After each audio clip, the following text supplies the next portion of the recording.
Hi, Ghost. Hello. Hello, lurkers. Hello, everybody. Yeah, can I info dump about Frederick Banting for a little bit? Because I love that was the question today. I love that. We don't get enough Canadian trivia. It's always US politics, like I give a fuck. Nah, this is great. This is a good one.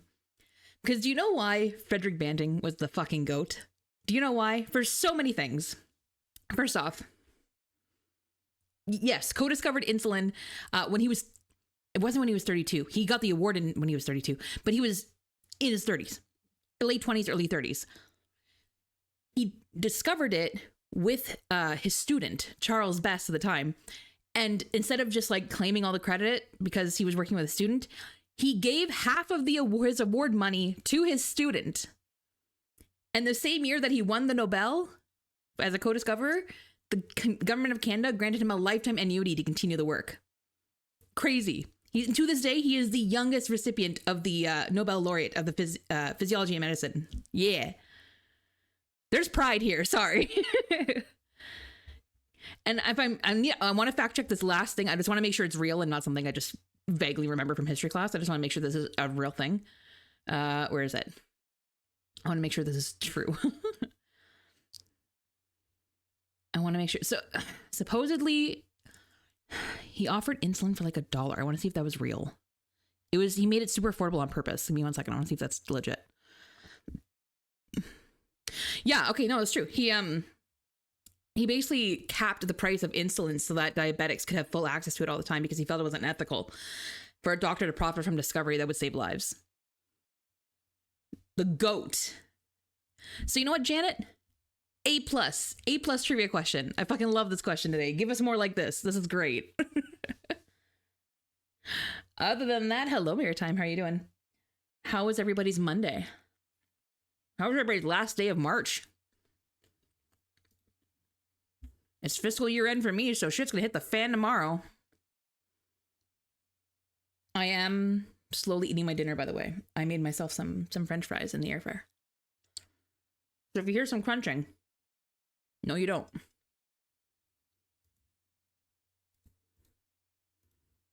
Work was blah? Oh, I'm sorry. I mean, better blah than bad, I guess, right?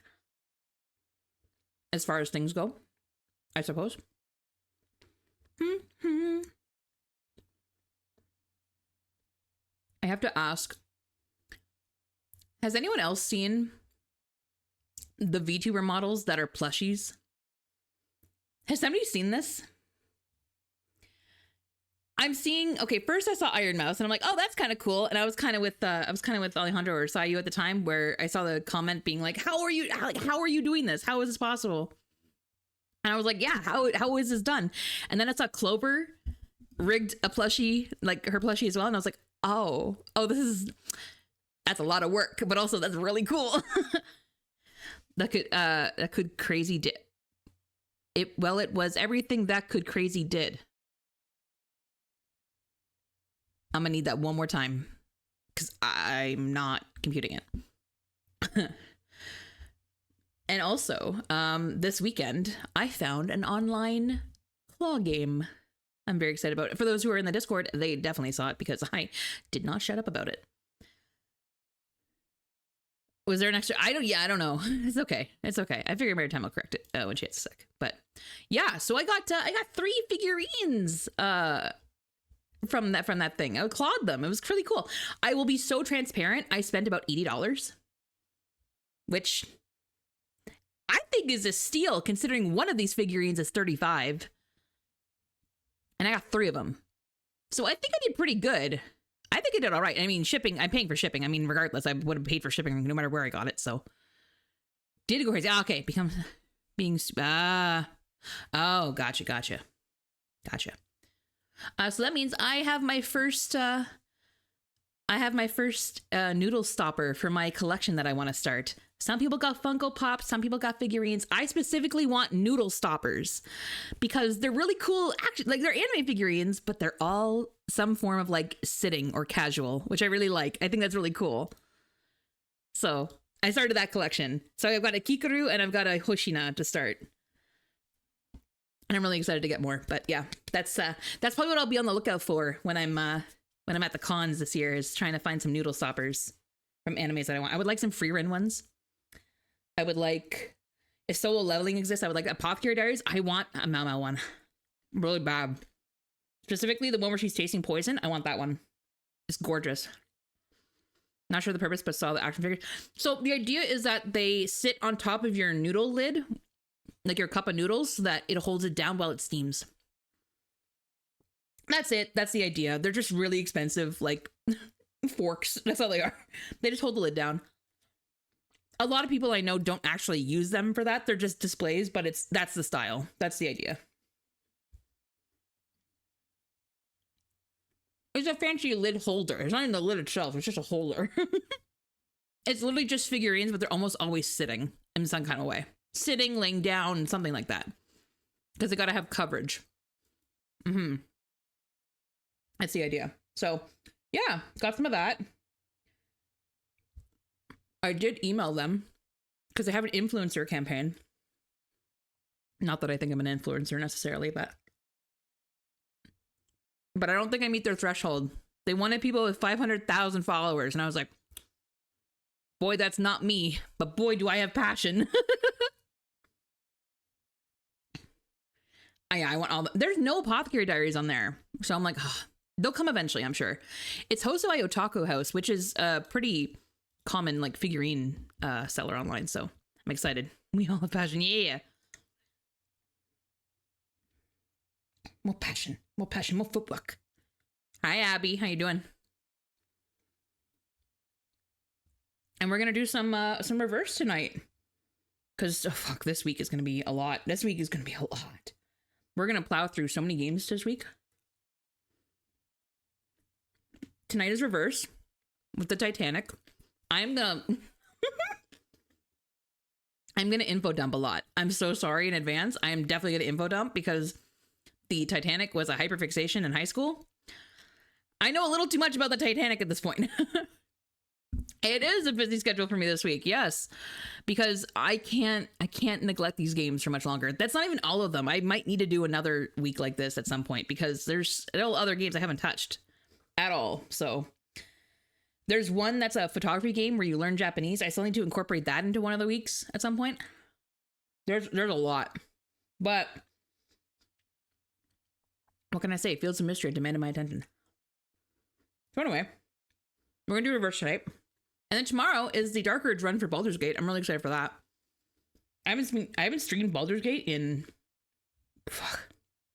I gotta be over a year. It's gotta be a while. I'm excited. I've never did a full Dark Urge run yet. Okay, let me get reverse started going. What about you guys? How did you fare, Abs, with the weather? Because we got, honestly, a little bit of rain, but like it wasn't like people were reporting. We didn't get nearly as much damage, if anything. We were just inconvenienced. Yeah, it wasn't that bad here. I saw what Toronto and Barrie got, though. Holy shit. Is that what you got, Maritime? Yeah, we didn't. Oh, wow. Yeah, I know it was bad further south in Ontario for sure. We lucked out. We dodged that one a little bit.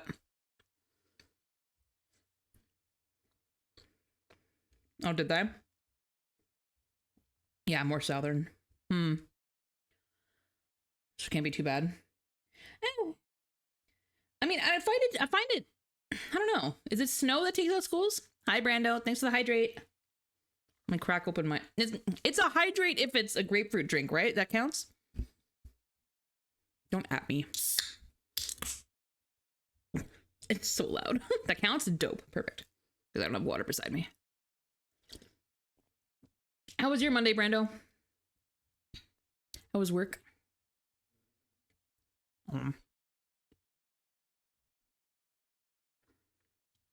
All right, I got it. It was work. It happened. It happened to me.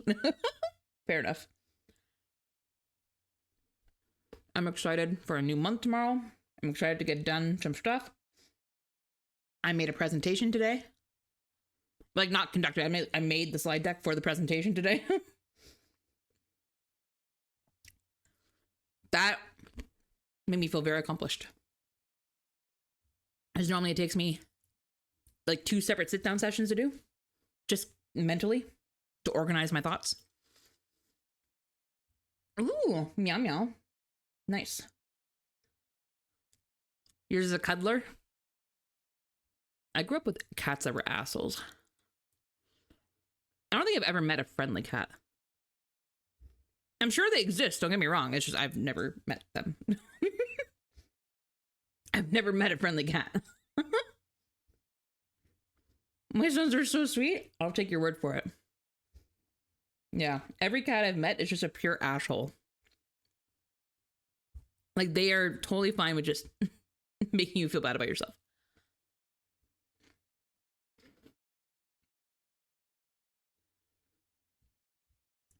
Cost abounding. Nice.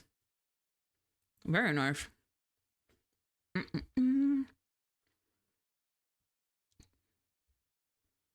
I arranged to meet some friends in Anime North. I'm excited. Found out that Jammy's going. I'm gonna get to meet Jammy. Where you wear regular clothes in the theme of a character. Yeah. Kind of like Disney bounding, right? Because that's a thing. I saw a TikTok where a lady's like, I can't believe I got dress coded at Disney. It's like, you've been going for like 30 years and you didn't know you couldn't wear a full-on ball gown? You didn't know that? I know that, and I live in fucking Canada. Huh? Yeah, like Disney. Yeah. I like that, where outfits are like full-on designed by. I think they're really cool. Because it's subtle, you know? It's kind of... Well, I guess it depends on how you're doing it, but... There's some stuff where I like how articles of clothing are inspired by a fictional character. Like, for example, Torrid one year, which I'm not a huge fan of Torrid for the most part. I don't like the peekaboo shoulders on fucking everything. But one year they did a Darth Vader cocktail dress, which sounds like, oh, it's going to be really gross. It's going to be like a cocktail dress, but it's going to have like Darth Vader's like helmet everywhere. I'm like, no. It was a black cocktail dress, exactly like you'd expect, except it had like almost like a cape detailing on the back. Like, that connected the shoulders. It was a really cool silhouette, and it was subtle, but it made sense. And just the way they marketed it, I was like, this is a good idea. Should we do Mamo? Ooh, Mamo inspired. I like it. I'm totally not delaying. I'm just waiting for the game to actually boot up. It's doing an update. Color scrunchies to do the buns? Oh, I love that. That's such a good idea. Such a good idea. Nom nom. I just realized that the cafe in this Reverse 1999, like the loading screen, the cafe is called No One Here. What does that mean? What is that? Sorry, also my brain's all over the place. There is a new My Happy Marriage today, right? There wasn't last week. And apparently there was a week delay. There is one tonight, right? I hope so. I'm counting on that. Episode 12? Perfect. Wait, is it the season finale? Are they only doing 12 this year? This season, rather, whatever. Solo Leveling had their finale over the weekend. And I saw that they already got renewed for season 3. For 2026. I was surprised by the 2026. I thought there'd be more of a delay. I was impressed by that. I love that this song is playing, by the way, considering we're about to go into the Titanic story.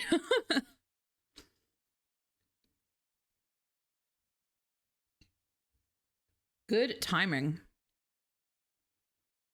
Oh my god, sorry. It's taking its sweet time updating. Jesus Christ. It's almost done. It's decompressing the files. 13? Oh. Interesting. Okay.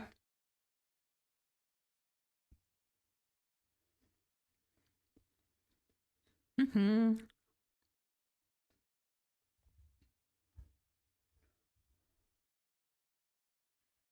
Also, I don't know what my luck is with the claw game in Love and Deep Space. But I'm really close to finishing all the collections with Zane for the standard claw. Like, I'm so close. I'm only missing like a few. They will not spawn. And I don't know if like, if the day matters, the time, I don't know. But I don't know if it's random. But it's really driving me nuts because I keep getting the same standard bullshit. And I'm like, I don't need any of these things. And I just wasted a ticket. Like, what the fuck?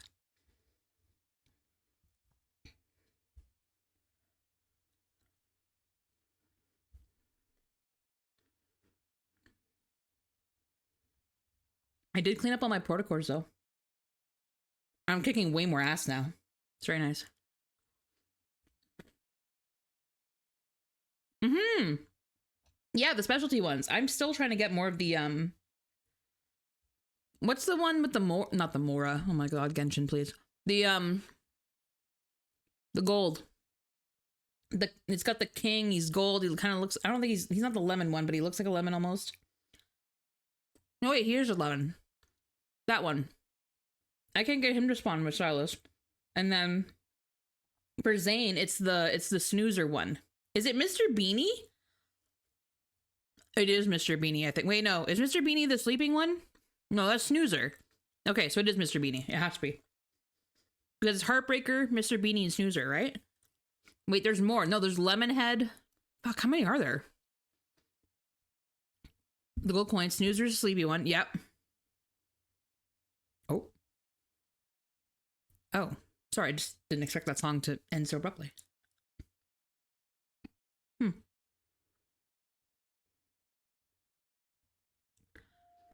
Meg, that does sound right. The one with the hat, right? And the mustache? I think he has a mustache. Maybe I'm just making that up. Okay, the game is ready. Jesus Christ. They're blankets, but I've got to get a move on with my life. Me. That is not that. That's not the version of me. Hold on. Me. There we go. Now we're good. Kind of. Hi, Shiny. Hello, hello. Welcome, sir. I'll bring you some tea. How you doing? I'm just a floating body right now. Hold on. There we go. And I'll bring you a rag, because when I'm frozen, my snot drips. Hello, friends. Nice Welcome in. soba. Hi, We make Raiders. the best soba. Hi, Shiny. Bad tea. Great soba. Thank you so much for the raid. How was your stream? How'd it go? What were we up to? Let me got this right. Ape Ironite? Hope I'm saying that right. Hello, hello. Welcome in. You were coming at a perfect time. We are just about to get into reverse now that it's done updating. Dual series of Dusk and a little bit of mystery. Nice, nice. I told chat I will probably info dump because the Titanic was kind of a hyperfixation for me in high school.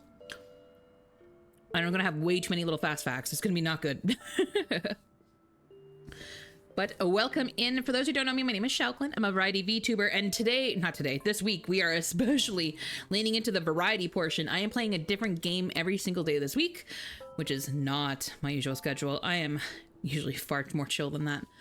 Today is reverse. Tomorrow we got some Dark Urge Baldur's Gate that I haven't touched in about a year. We're gonna try that. Wednesday we have some Marvel Rivals Friends. Thursday I'm playing a new game. Burgie Story or something like that. Basically, it's a restaurant where chat can order burgers and I make them and serve them. So come get your burgers, I guess. And then Friday we got Repo. Yeah. It's gonna be a long ass week. But yeah, we are just starting, so we haven't really touched anything yet. Burger game sounds fun. I'm excited. I'm curious to see. I got it on sale when Steam had a sale a little bit like a while ago, and then I forgot that I bought it. So it was time to use it. Please. But by all means, if you got to raid and run, I understand. Otherwise, grab a snack, grab a drink. We're gonna be here for at least a little bit. Going through all this, I think I'm gonna probably mute the music because the story should have voice acting, I do believe. I'm not gonna read any of this because I'm good. I understand. Okay, were you taken by any of the garments, Shiny? I'm just curious. I liked Mercuria's. I thought it was pretty, but the rest, I was like, ew. Mind you, that could be because I don't play the characters that were featured that much. That could be why. So I didn't think I'd use them, but... Also, let me know if the game is too loud or too quiet.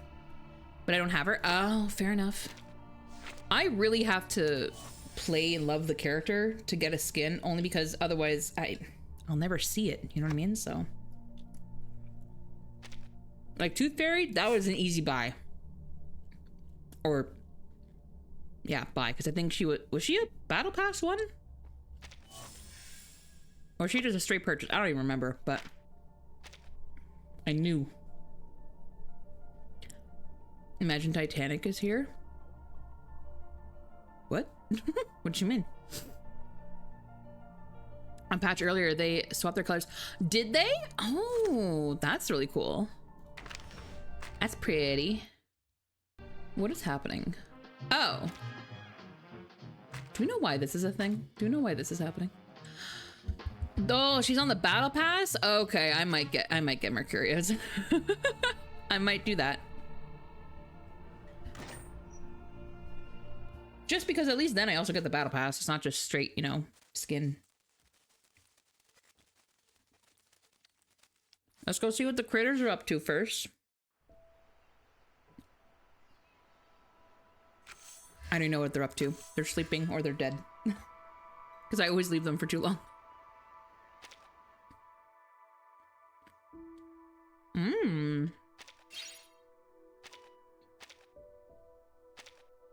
I have Isolde. I don't have Kakanya. I'm going to be so honest. I don't even think I finished that story. Like, I recapped it. I read it. I don't think I played it. Actively. I should probably read it again. I also just didn't want to emotionally go through some of the character losses that chapter had. Because, Reverse has this terrible habit of making me love these characters in a very sapphic kind of way, and then just immediately making me regret it. Let's throw that in, and then there we go. Let's throw them down for a rest. That's nice.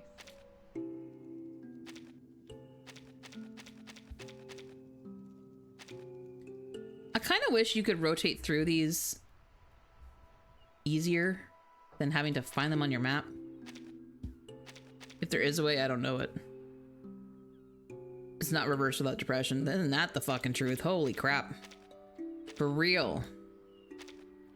You can't walk into a Reverse fandom, mention oranges and oranges, and expect there to be no tears. Like, it's just instant. It's all the trauma.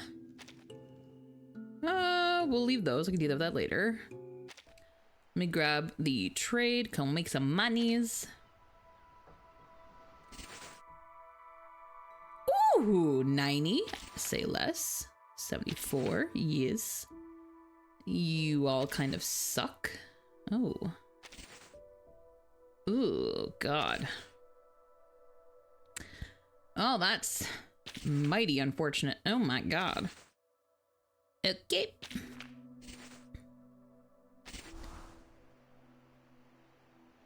Alrighty. We can get out of here. I can buy stuff later. Dun, dun, dun, dun. What is new? Oh. Yeah, that makes sense.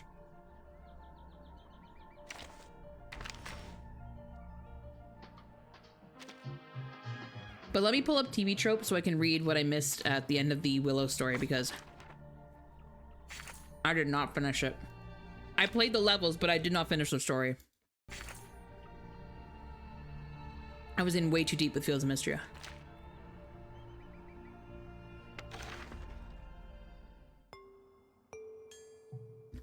Oh no, oh, it happens all the time. I'm used to it. That would be, they do. Yeah, they do. They sure do. For each event and for each main story chapter. It's really great. It's so helpful. I don't know if it's one person that keeps updating it, but bless them, because Lord knows I can't.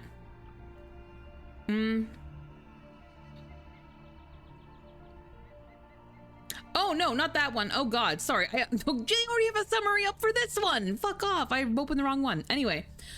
All right, so this is the summary for the Chronicles of Uluru London Calling. London Calling? Why did I think it was London Dawning? I've been calling it the wrong thing the entire time. Anyway. Tooth Fairy is sent to London in the 1930s to link up with Mr. Fogg, as the fog in London has suddenly turned black and started infecting humans and Arcanists alike with tuberculosis. Okay, we know that part. At the same time, the Arcanists at Cross Street in London's East End are preparing for their Uluru qualifiers, and the surrounding vendors and entertainers hoping to make money off the proceedings. Today is not a revenge day. Tooth Fairy, please, I beg of you, I love you, but shh, sweetie, shh.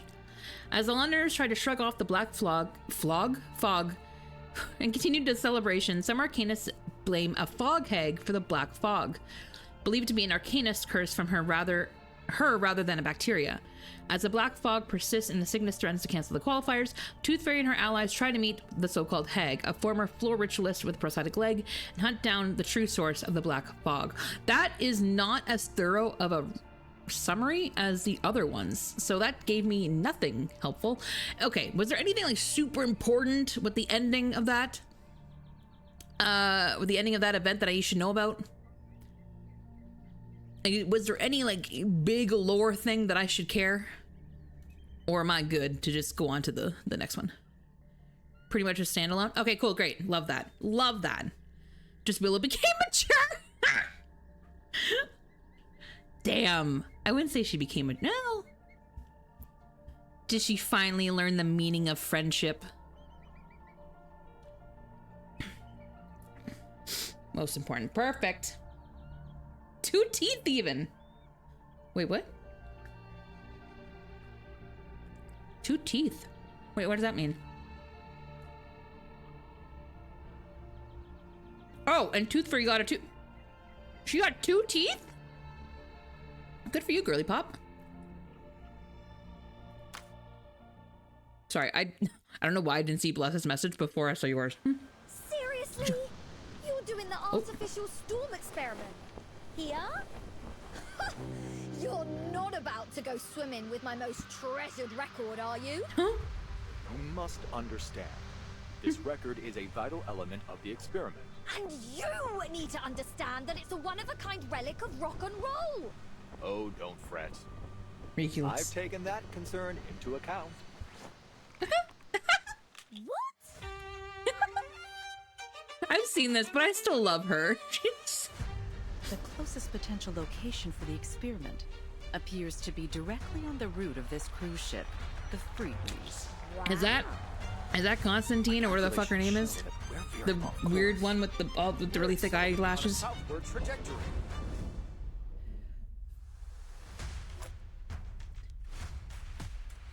These people are fortunate. Born at the top, wealth and privilege. Miss Grace, please, show us a new way. I'm so interested to see what she's like.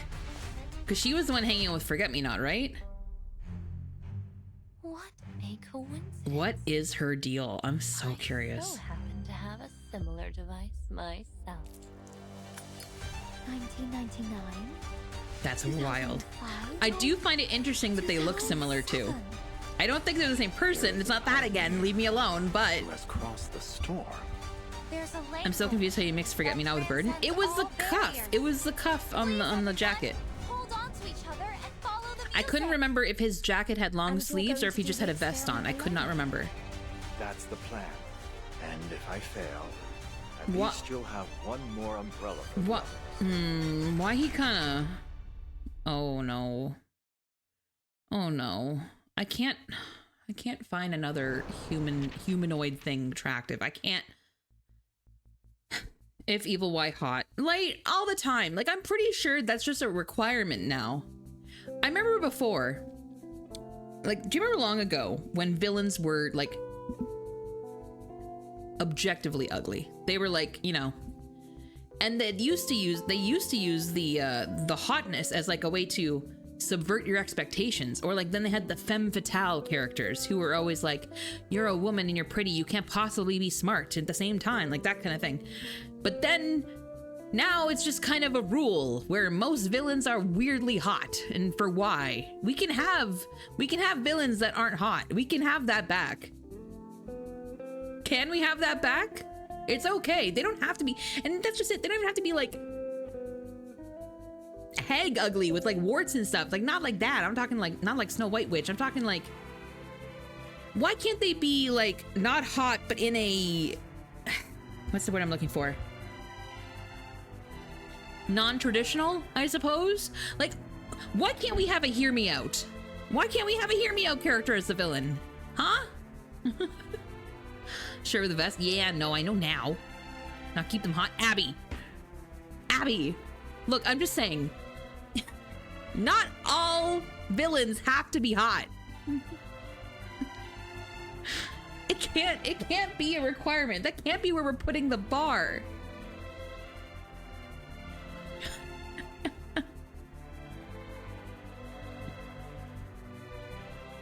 Give me a villain that is not traditional, like stereotypically good looking. Like Kylo Ren. See, my point. I'm not saying there can't be any more hot villains. I'm just saying, can we mix it up a little bit?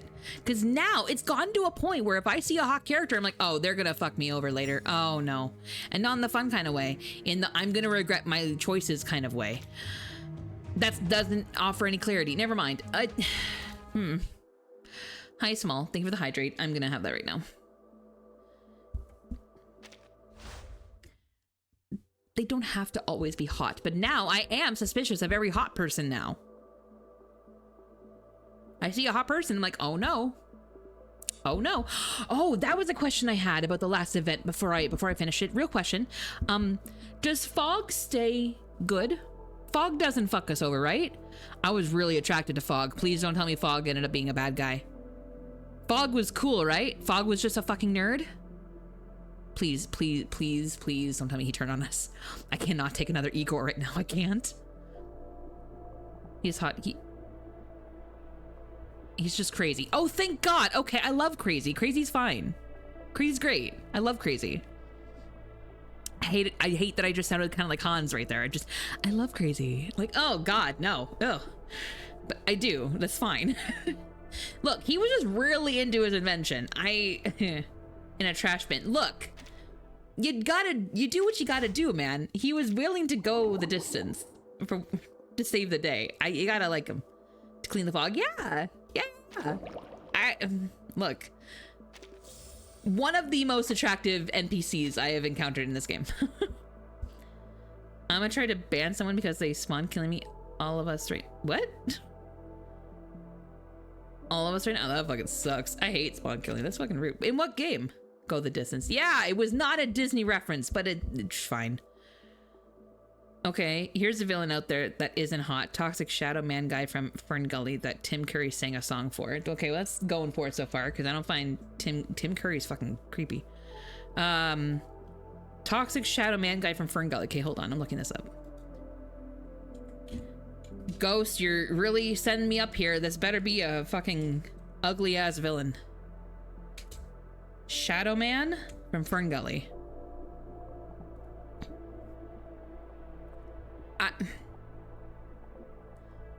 What do you mean, Ghost? What do you mean?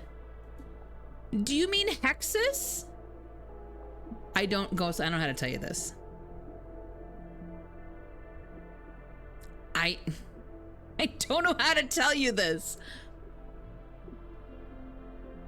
Hold on. I need you to see what I'm seeing because I'm like, you're saying this is the ugliest villain you can find? Try to save my friends. I'm going, you too, Small, you too. Hold on. Hold the phone. Where is it? You're telling me this is the ugliest villain you can find? If so, we're in trouble.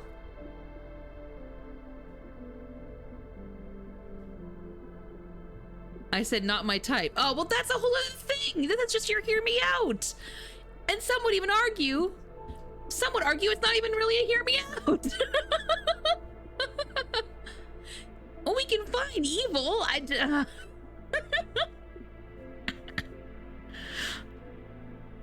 Hold on. We need to. Oh, apparently this is the. Oh, it's the same source. I see. Okay. What do you hear? What do you hear it out? Stop. You said villain. I thought this for some reason. No, yes, but no. I need a villain that is like conventionally ugly. Ugly villains. Bonus points if you can find an ugly villain that is also beloved. Why did I search ugly villains and it showed me Quasimodo? He's not a villain. He's the main character. What do you mean? Google is losing its shit. Google is losing its mind. Okay, let's see. I'm on it. See, I knew Abby would get it. See, like, I could argue if I'm gonna go with Ghost Point, where I'm like, is that the AI answer for Quasimodo? Clearly, probably. You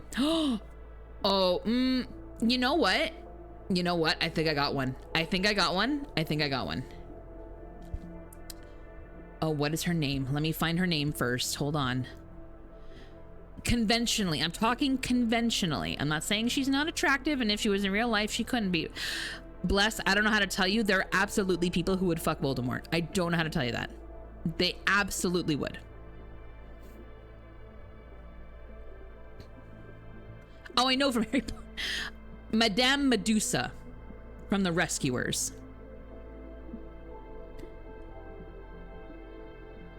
She looks like a villain and she lives up to it. And you know what?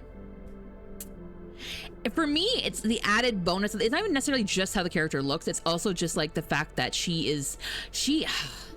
gives me sloppy. She gives me sloppy vibes. I still can so clearly remember the scene where she's peeling her eyelashes off, and I'm like, because they're, false, and I'm like, oh my, not that false eyelashes are bad, it's just the way she was doing it. Ugh. That one I think is probably, we need villains like that back though. That's what we need. We need more villains that look the part. That's all I'm saying. Not that, okay, no, I shouldn't say that look the part. I shouldn't say that, because then we get into the whole stereotype of, well, if you're not conventionally good looking, you're a bad person. No. I'm just saying, you shouldn't look like that if you run an evil organization to take over the world, you also shouldn't look like you have an OnlyFans. That's all I'm saying. Hi, Yuri. That was something to come into. How you doing?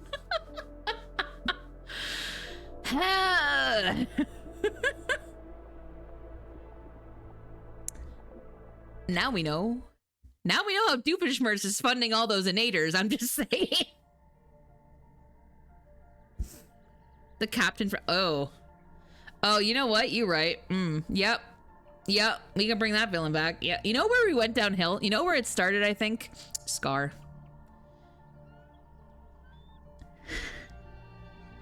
So not talking about Arcana. No, we are actually, Yuri, we absolutely are.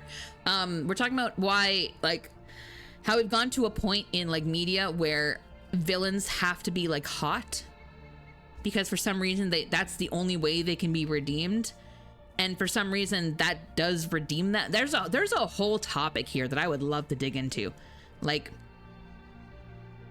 it weirdly makes people accepting of their shitty behavior as long as they're hot. It's very confusing.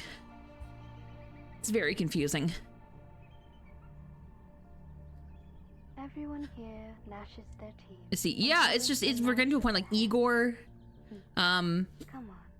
Today, Igor, Arcana, Revenge Day. most. See, Judge Frollo. Judge Frollo is a good one. Water News. I don't know water. Jesus, hi Kim. Sorry, I don't know why your message maybe it's the color blended in, but oh my god, hi. Fuck Igor, you right. Evil bad guy from Mulan. Do you mean Sean Yu? Although he could be someone hot take. He could be. I think he could be. He's got enough muscles. He could be. Spider crab? I don't know what that is. Crab, spider from Monster. Oh, wait, is that what? Okay, hold on. I gotta look up Water News. Who the hell is Water News? I don't remember this movie, clearly. Oh, that's his name? Why did anyone think he was a good guy with the name Water News? I mean, Jesus Christ, if you want a villain name, that right there. Huh? Popping in. Say, Ryan, I hope you have a great... Have a good... Thank you, Yuri. Have a good one. Thanks for stopping by. I'm assuming you're having dinner. Have good food. I mean... Look, this is not a hear me out. I don't find him attractive, but... As far as... animals, I guess, go... Is he an ugly crab? Hi, Siri. How you doing? How are you? I'm good. How are you? Welcome in. Is he an ugly crab? Like, I don't know. Anyway. I think we've lost the plot. The banner character with a single pull at 10. Let's go, Yuri! Honestly, it's about time you had some luck. You deserve that. That's about time. Let's go. Congrats. I'm assuming you mean in here. Who, by the way, I love that absolutely no one has corrected me. I've been calling her Barcelona because I can't fucking read. Thank you for that. I gotta make sure I'm saying this right. Barcarola? Did I say that right? Did I hit all the letters? Get a new Disney villain with the second Moana movie. Did we? Did anybody actually watch the second Moana movie? I didn't even know it was fully out. Ooh. Barcarona, thank you. Cool. Okay, cool. C to K. I'm gonna be so honest, it sounds the same to me. Doing good, just got home from work. Welcome out from the wage cage. Hello. Depends if it's a hard or soft C. Like, instead of what? Barcarola? That sounds worse. And the first temple? Let's go. Wow, is everybody getting her in the first temple? I don't think I need her. And I mean, unless I fall in love with her during the story, I probably won't pull, but I did get a Jessica copy though. I did do that. It was cheap. She was only 7 pull. Like, I got a 10 pull for 7 rabbit things. So, you know. But you guys know me. If I pull on vibes, if she ends up being super fucking cool in the story, character-wise, then I'm probably gonna pull, whether I need the unit or not.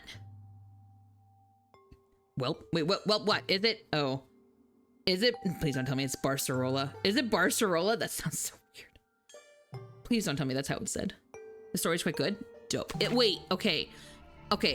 From 1 to 5, from 1 being dry eyes, dry as a bone, to 5 being sobbing little bitch, how much am I gonna cry from this story?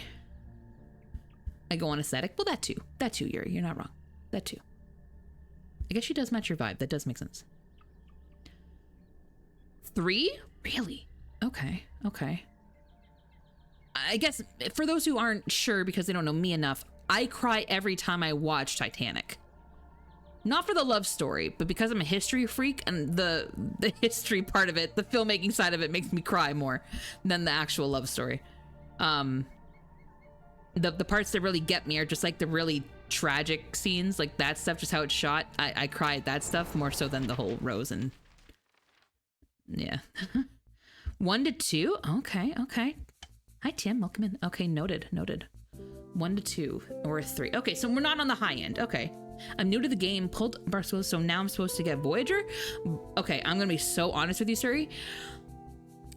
I put 0 attention into team comp. I know a lot of people do. Wait, the ship sinks.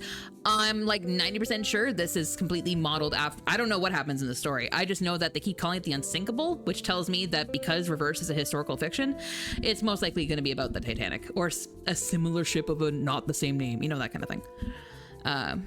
But as for like team comp, I'm that person who's like, honestly, pull for whoever the fuck you want.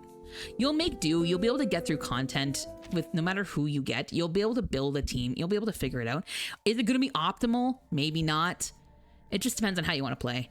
I am not an optimal player, so I definitely don't have that answer. But if you don't care and you want to save or whatever, then honestly, I pull on vibe. I pull on vibe alone.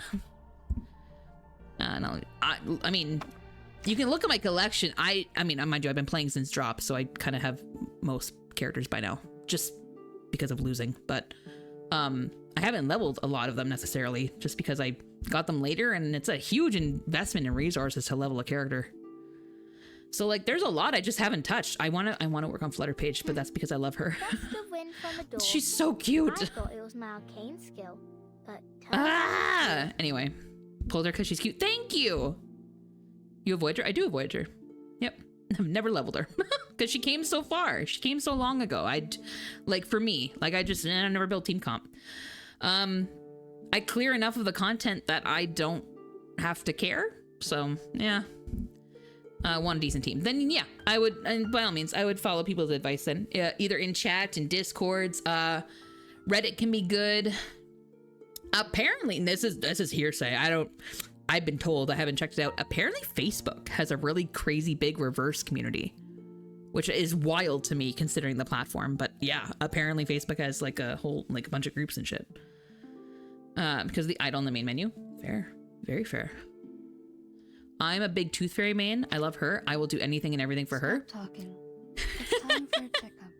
Stop talking. And yeah, so I have my favorites, but it's just because either they're pretty or there was something about their story that I loved. I mean, I love Joe. Want to catch a ride with me? I love Joe. His unit's also just really cool. But I'll make an exception. Willow, because all of it. Enough sniffing about me All of like a it. mole. The whole premise of Willow is so fucking interesting. I had to have her.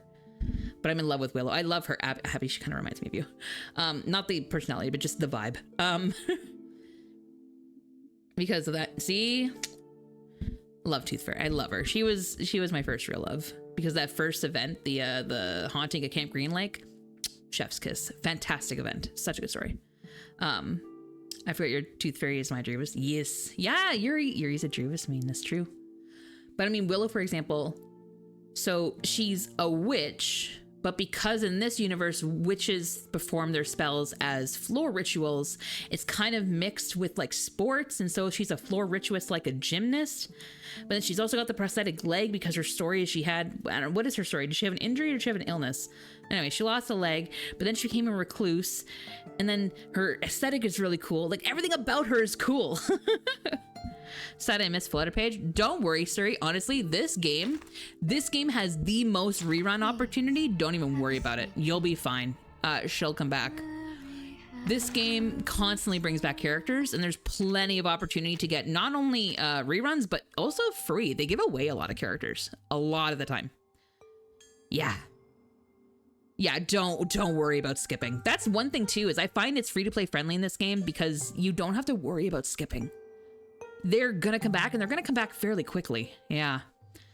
I used Lilia 37, Regulus, and Mercuria, or whatever the one character's called from 2.0. Fair.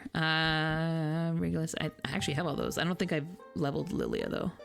I don't think have I leveled 37? Yes, I must have. I think I have. I haven't gone that far, though. I quite literally haven't started the event. We really should, though, because we're burning daylight, I say as I look outside of my dark window.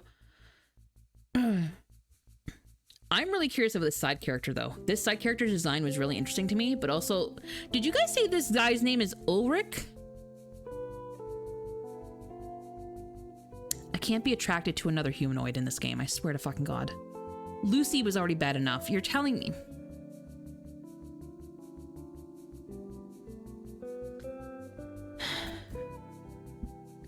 Ulrich? Okay. Well, shit. I'm gonna simp for another fucking robot, aren't I? Is he a robot? What is he? He's a new VA, I'm pretty sure. How does he have a new VA? Wouldn't he just have a VA in general? Because we haven't seen him before, have we? I need to take off. Dinner just finished. Nice. I have 5 of the 6 units so far. 2 Risk First One and 6 VLAN. Nice. Very nice. Chapter 7. Chapter 7. Hold on. What do you mean chapter 7? I really wish they would number these.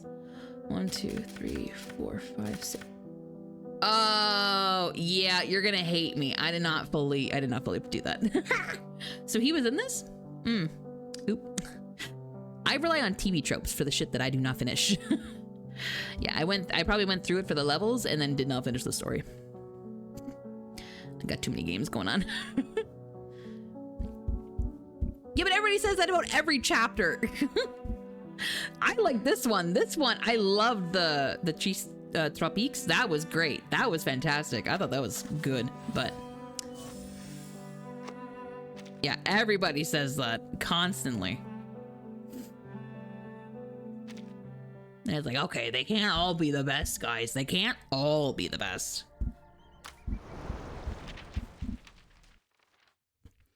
Finish the story yet? No rush. Honestly, that's the thing. Sorry, take your time.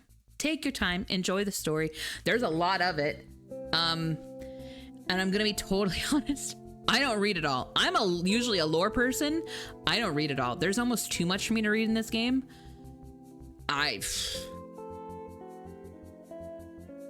There's a lot. There's a lot. And my brain could not hold all of it anymore, and it gave up. And so now we're just here for a good time, and we'll just be in the story in the moment. So let's get it going. Let's do, before I start, because it does sound like people have done this so far. So obviously preface this by saying, please don't spoiler me, because I am finally here. Normally I wouldn't care for a game, but I'm here already, so please don't spoil it right as I'm about to do it. Second thing, can someone tell me, because I'm asking straightforward, how many parts there are to the story mode? Are there 24? I have to take my time reading, but it's too much. It is too much. It's too fucking much. I don't read it all. Like the story I kind of do usually, but if I don't finish playing it, I just pull up TV tropes, which actually, let me pull up the page. They have really good summaries that I just read that. Yeah. Enter the searcher web editor. Why? I'm here. I have it. What are you talking about? What? Hello? Open a new tab. What can I? There we go. This one. For anyone who did miss any story, the summaries are really great on TV tropes. The recaps. Play those events. Yeah, true. Hi, MC. I've been driving. Fair enough. Fair enough. Drive safe. Drive safe. 24 or 23. Okay, it usually is around 24, 23. Okay, I just wasn't sure if they made them short or anything. Cool. I will say their summary though for the London calling event did leave a little bit to be desired. I mostly just wanted to know if Fogg betrayed us, and if not, great, because I really liked him. I thought he was really hot, and I thought he was such a fucking nerd. I loved it. And as soon as I realized that, I was like, oh, he's gonna fuck us over. Okay. We live in independence, yet we depend on others to survive, right? It is a total conundrum. Hi, Rassery? I'm so sorry. I probably butchered that. Please let me know how to say your name. Hello, welcome in.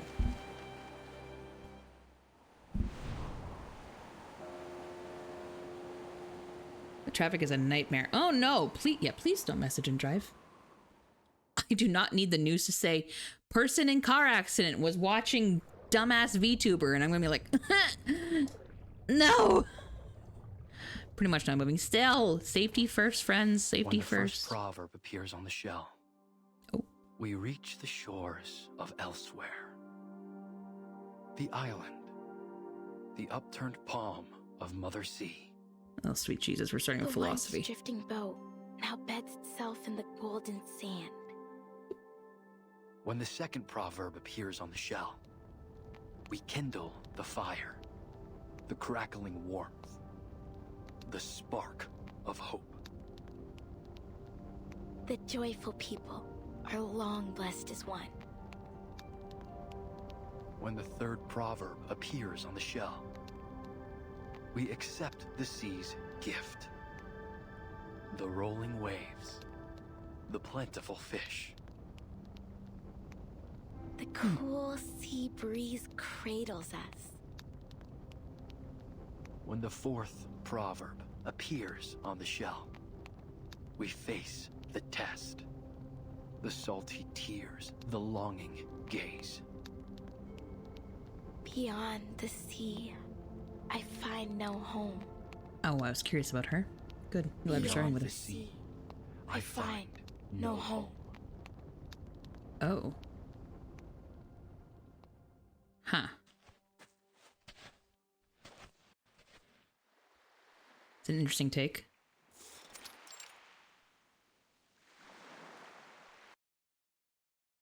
You did well today, Tutu. Oh, I don't have an auto. Sorry. I was like, why are you pausing for so long? Thank you, Kamitsa. I Got was Tutu. just playing my Okay. part in celebrating the success of the trade season. She's so pretty. I love her Nothing special, hair. really. Her eyes. But what are we doing here? What could be more important than the celebration? Oh, the I've never seen you flowers. sneak off on a bonfire night before.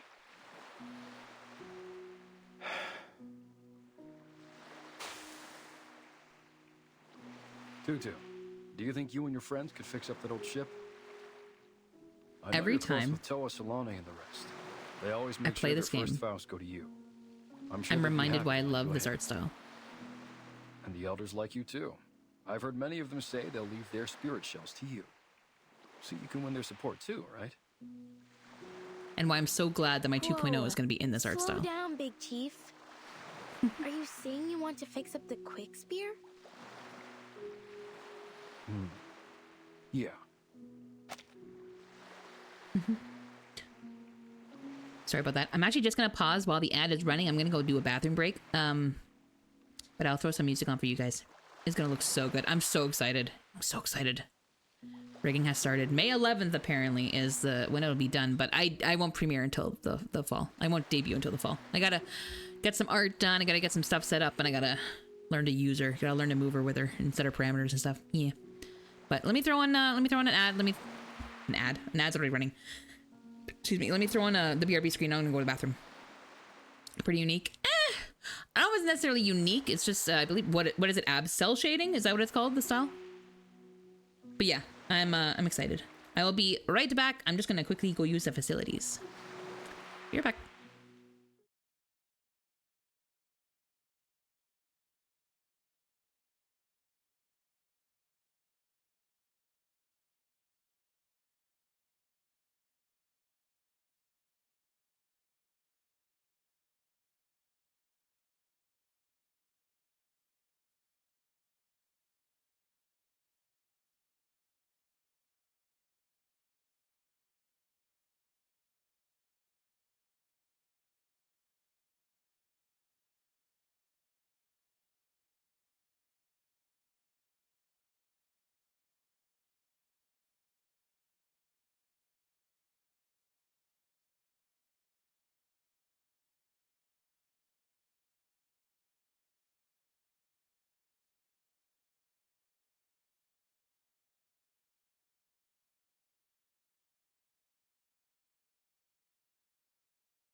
Welcome back.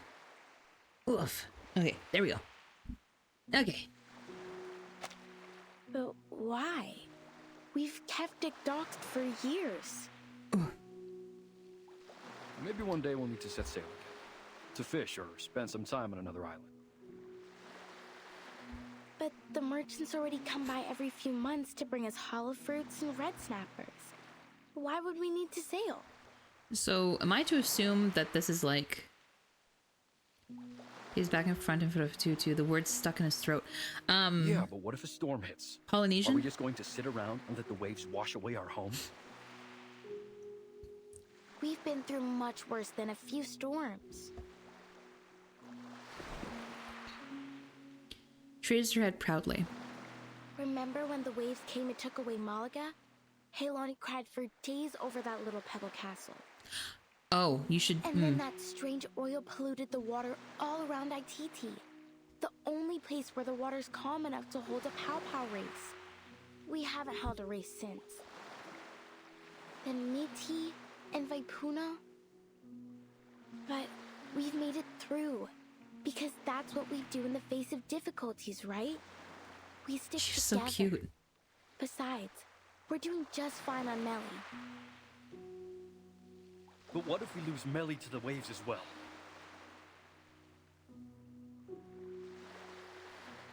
If it comes to that, Tutu, I need you to take everyone and leave. Find somewhere to stay for a while. Can I ask that of you? Tutu's brow furrows.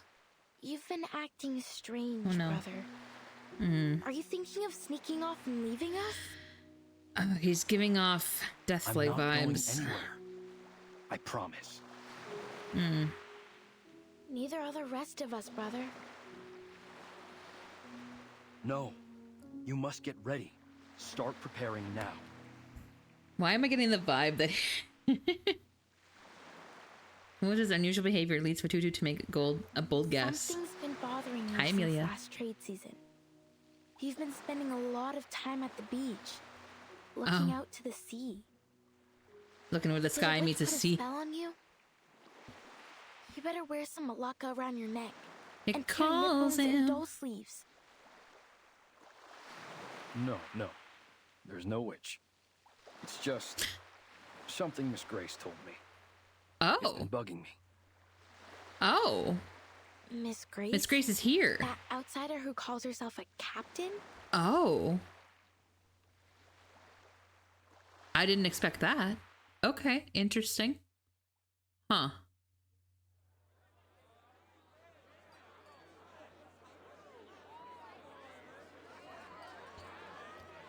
With the singing of the Nukutai, the trade festival slowly comes to an end. On the beach, the Nukutai bid farewell to their guests in twos and threes, enjoying this rare moment of leisure. I don't mean to alarm you, Mr. Kamuda. But 3 months from now, Melly will be devoured by a tsunami. Ma'am! I didn't expect that either. Right? So she's just going around, and if she has the same tool or watch or whatever the hell as Verdun, so she's just going around breaking the whole time travel rules, huh? You know, the whole like don't be seen, don't be heard, don't fuck up the timeline. She's doing all three. Is that what you're telling me? Great. Grace, you said your name was? Where? Also, I'm going to say it.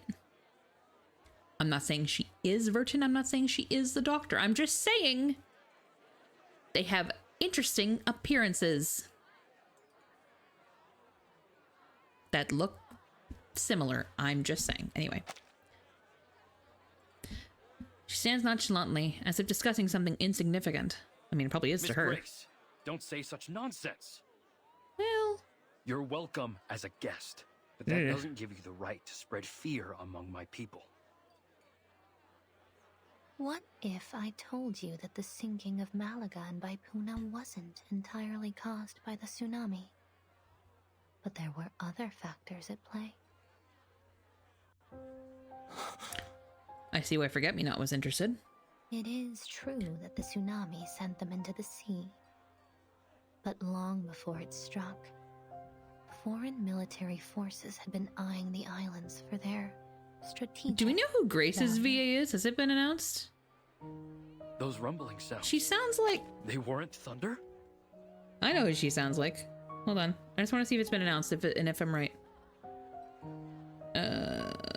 Be on Twitter, I guess, if anything, I suppose.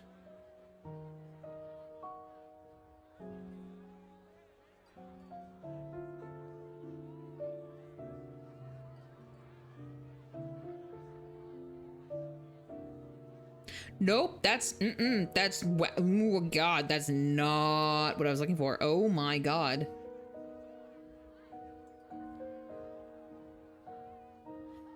Nope, not that game. That's not the right game. Is this the right game? Nope, nope. It's not helpful that the character has one of the most common names. I'm getting a lot of like, this two voices Grace. I'm like, it's not the game. It's not the game.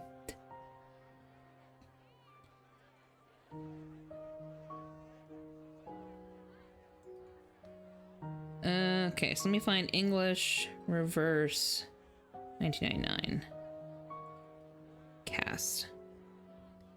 See if we can just find the maybe got added to the IMDb. Let's see. Maybe. Probably not, but maybe. Oh god, there's just so many characters.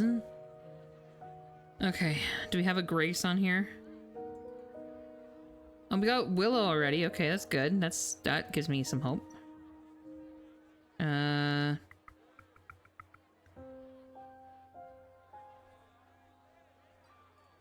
Apple. 210 Blondie, Voyager, Onion. Centurion, Sotheby. Lisa. Vila. Arcana.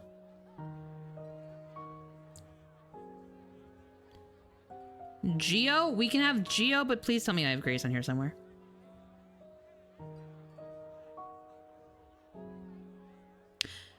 Oh, apparently a few of the characters have had several voices. It's interesting. Anjo is Risa? I did not know that. That's cool. I did not know that. Let's see. Oh my god, this is the longest list.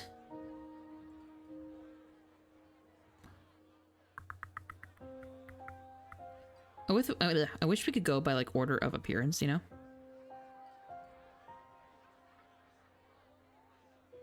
That way at least I could just like go with the latest patch.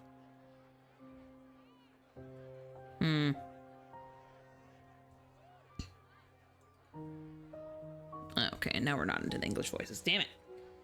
Can I search within page? I want to search within page, like a lot.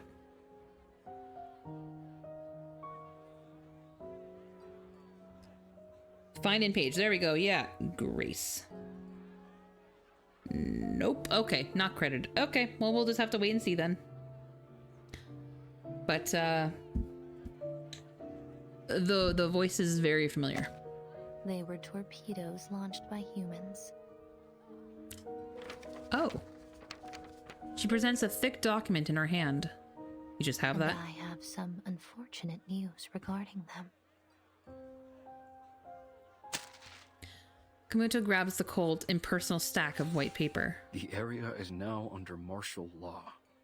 Any development plans for the region should be revised accordingly.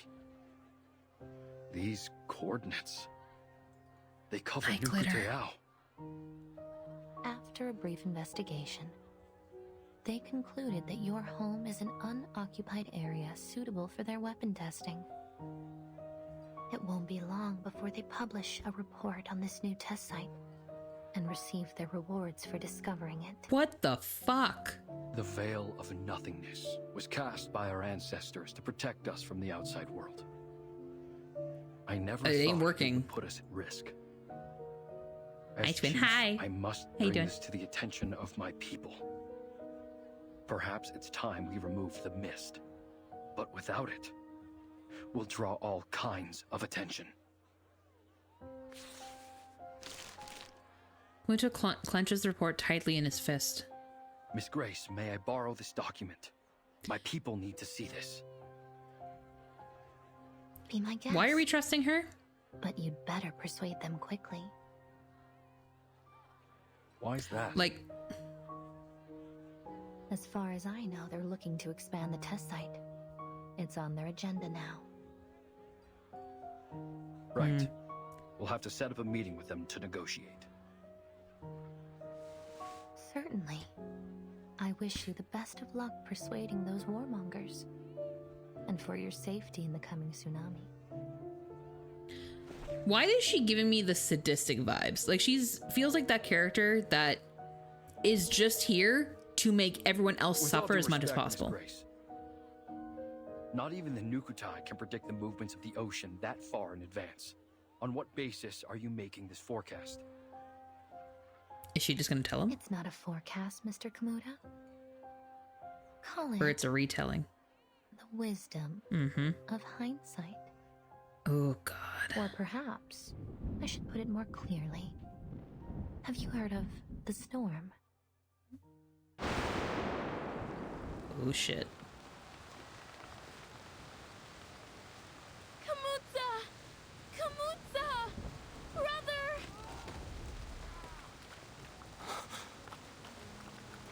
What the hell happened? It's been 2 seconds. Rain blurs Kamuta's vision. He stares into the distance, his eyes widening as the frothing waves roar toward the coast. The sea level is rising. It's the tsunami. What? It's happening. That's not how that happens, but okay.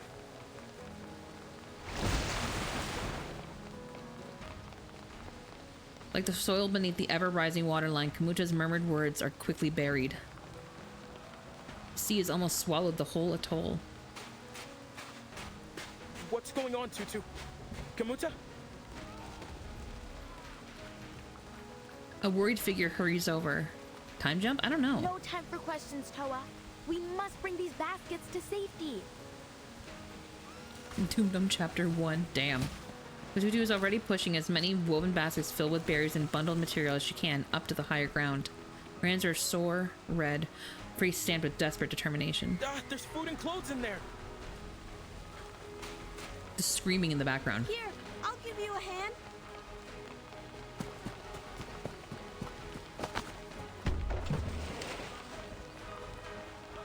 A tall figure rushes over, grabbing the baskets from the children's hands and tossing them aside.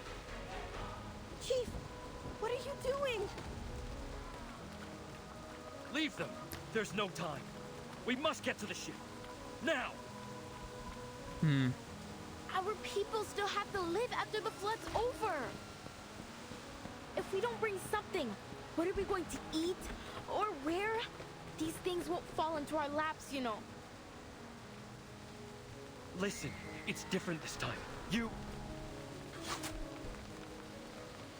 Before Kamuta can finish speaking, a few dark shadows dart out from the forest. What the f- Tutu, watch out! As if the critters have nothing better to do right now. Like, they're also going to get drowned. Like, what the fuck? A row of sharp claws grazes Kamuta's back. What are all these splinter cats doing here? Yeah, for real. Do they not have any survival instinct?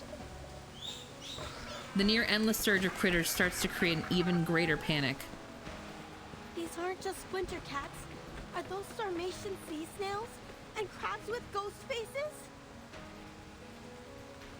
I've never seen them all come out together before. What kind of storm is this? In the flashes of lightning, doubt and worry flicker across the Nukutai's face. They can sense the coming tsunami. Come! We need more hands to drive them And so off. they're coming towards it? That doesn't make sense.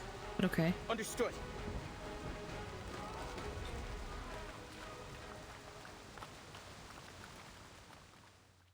Hi, Glitter. How you doing? Oof.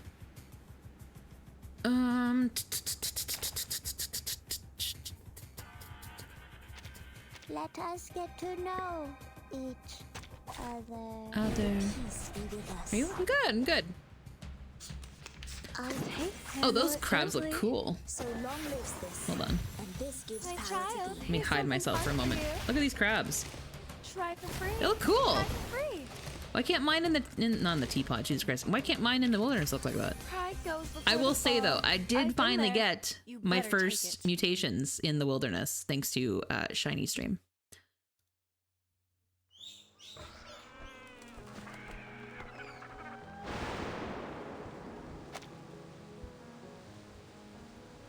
The fleeing critters surged like the tide, scattering the Nukatai.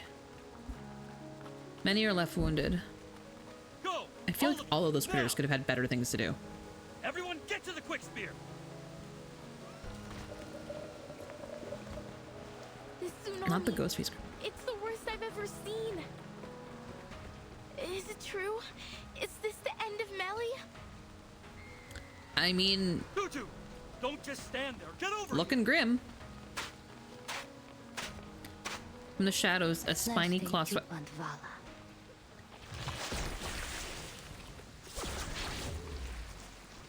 Whose voice was that?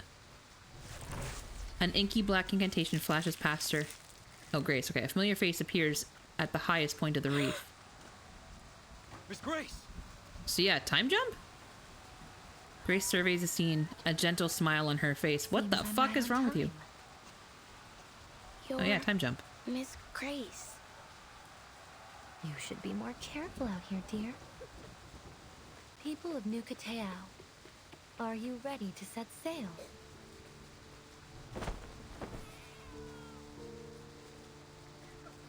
A pale shadow gracefully lands beside Fatutu.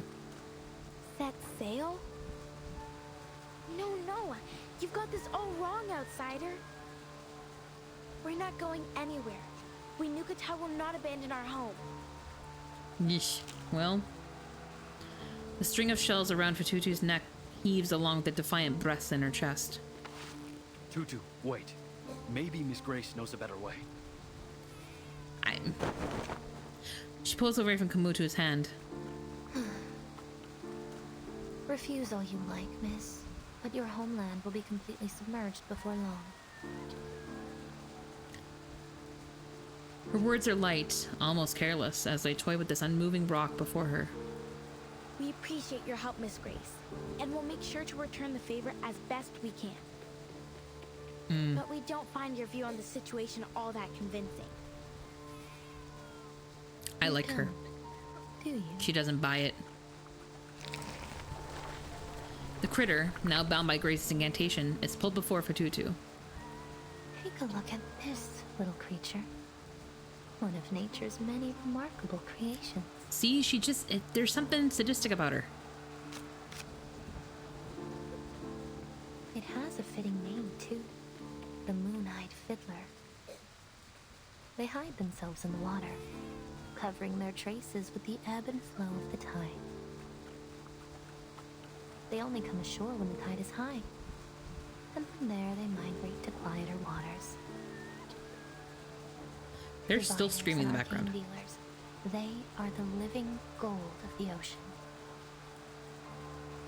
But to the people who live near their regular habitats, they are an ill omen. Wherever they appear, floods are sure to follow. Why are you telling them as if they don't know their animals in their own not habitat, their own environment? Like they've lived here. This tsunami is only the beginning. Animals migrate and leave their homes behind when conditions become unfavorable. You should do the same. Look around you. Think about your people. Why do I feel like she somehow had something to do with this? The tide of critters seems to have subsided, but the Nukatai still bleed. Tutu can clearly hear their labored sighs and gasps. Tutu, it's okay. We know you have your reasons.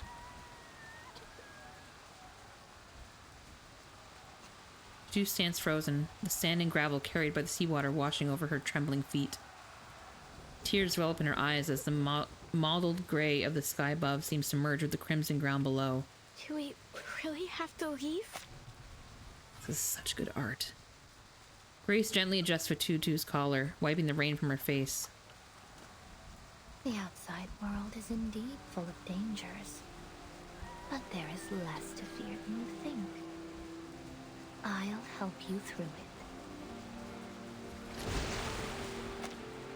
Oh, that's so pretty. I don't buy this though. There's a series of crashes as coconut trees fall and earth crumbles and falls into the sea. There it is, our ship. I don't know. She doesn't seem like somebody who's just using history to her advantage. I feel like she's creating catastrophes to create indebtedness.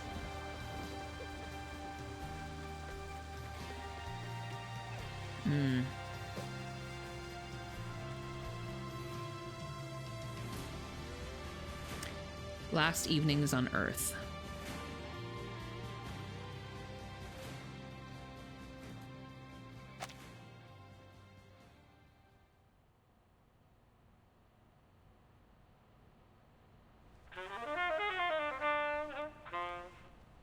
Today's headlines. A new naval testing site has been established in an unoccupied area of the Eastern Pacific Ocean to facilitate future armament research and development. Oof. South Unoccupied. America is facing a significant economic crisis marked by stagnation, inflation, and rising unemployment. The poverty rate in several regions has reached new highs in the last decade. The Ocean Conservation Association is calling for greater attention to be paid to the oil spill near the archipelagos, claiming that the relevant organizations have yet to launch a full investigation into the cause of the incident. The Free Breeze cruise ship is set to arrive in Sydney Harbor later today. Astrophysicists forecast a solar eclipse this month. It's the fact that it's marketed as a cruise ship. A hand precisely presses the little green button, and a painful wail follows. Oh, Miss Radio! How could you do this to me? Today of all days? Your bloody alarm ruined my precious holiday lying! My apologies, Miss Regulus. But it wasn't an alarm. It was the daily news broadcast. It was the latest FYI. The swatted aside, Miss Radio If the seems to have... morning news isn't Okay. quite your taste, I can offer a variety of alternatives, including programs on literature and music critique, Australian food, and so on. Oh, no! Do we know the date of this right now? I know the last event was 1930s. Are we in the same time frame or no? Sorry, it seems I've caught you at a bad time. Oh! You're back. Ezra, having just peeked his head through the door, immediately ducks back. A one-sided conflict seems inevitable. But please be careful, Miss Regulus.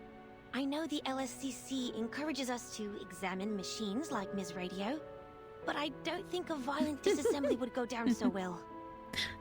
Violent disassembly. Regulus gets to her feet. Violence? If there's any sort of violence in this room, I'm the one receiving it. Where's my justice? So dramatic all the time. I'm afraid justice might be slow to come. The Australian branch is going through restructuring at the moment. Things will be put on hold for a while. I'm trying to remember who's part of the Australian branch. Assigned to a new team. Hulu, Storm Research. Desert Flannel, Spathadia. What? Me? Ezra. Yes, Mr. Ulrich's Who else? leading. Anybody else? He made a special request for you to be on the team. Oh, never mind. He's looking forward to meeting There you we in go. person. What? Just like that? Didn't anyone care to ask me what I wanted to do? No, never. Regulus's puzzled expression soon gives way to a sudden realization. Oh no. Wait, why are you telling me this now?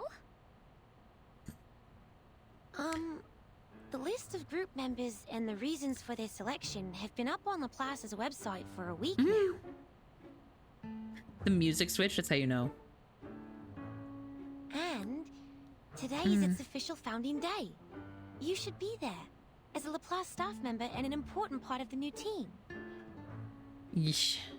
Huh? Hold Once again, on a minute. As Regulus far is as never on I'm top of things. concerned, I'm still on Team Timekeeper. And, more importantly, I'm still on my time off.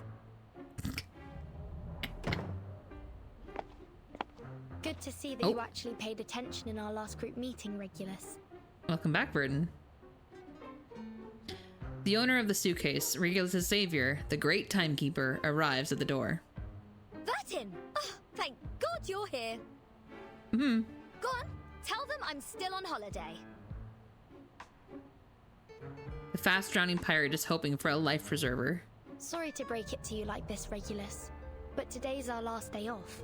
This would be such a good anime. Holy Can't shit. be serious?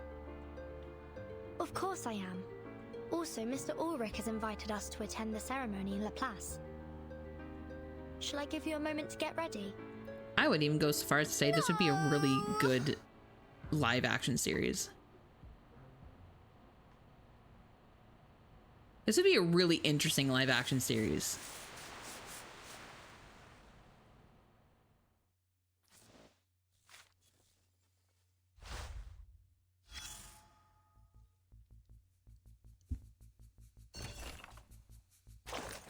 Yeah, like this. I don't read that. Sorry. Nope. Ain't nobody got time for that. Free breeze. Ah, the sea breeze. The freedom and the last day of vacation. Already slipping away.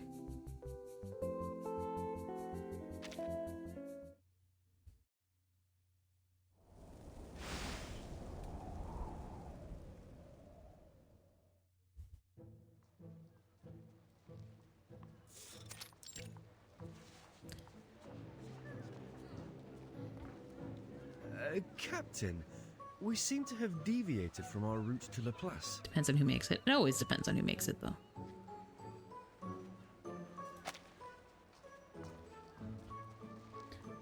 Like, it's a really good story driver. Can hold its own. A great pirate, Mr. Apple, doesn't simply rely on her compass.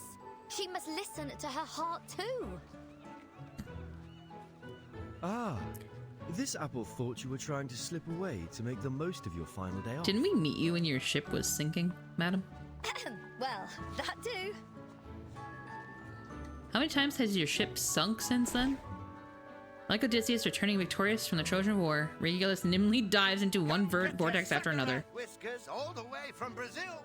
Perfect for brewing a chill wind elixir. Only Suck a rough now? 185 sharpadontes. See anything alive? You won't find a better price anywhere. This is a good price. Do you have more of this stuff? Show me everything you've got. Regulus, please. Captain, might I remind you that Miss Sotheby is not traveling with us at this time? Your wallet is not with us, ma'am. Oh, yeah, you're right. Damn. The temptations before them seem to be endless. They really just did that. That's funny.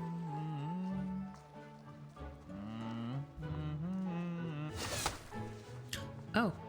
A street artist sings as paint flies through the air, almost splashing onto Regulus' sunglasses. All right, mate. Whoa, love the colors. How about bringing in some pop art? Trust me, it'll take it to a whole new level. Nobody fucking asked, Regulus. You should come visit London sometime. We've got some seriously groovy art on the streets. Pop art?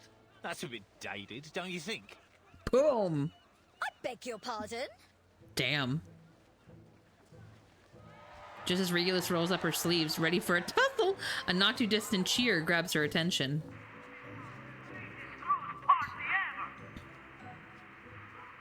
What? Oh. Did you hear that? We better go over there and check it out, Mr. Apple. What is it? Could it be Manus Vindictae? Miss Verton did caution us against the Manus followers we might encounter in Australia. No, it's something much more important than that. It's gonna be something stupid.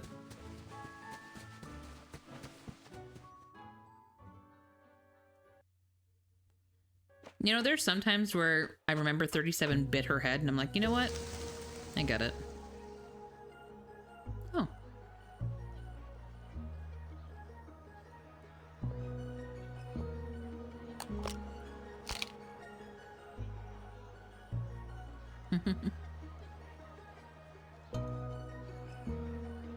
The texture on this is crazy.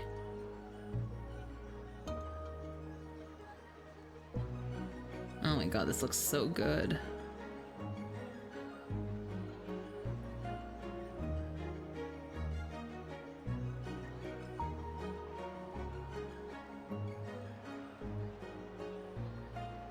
The fuck is that instrument?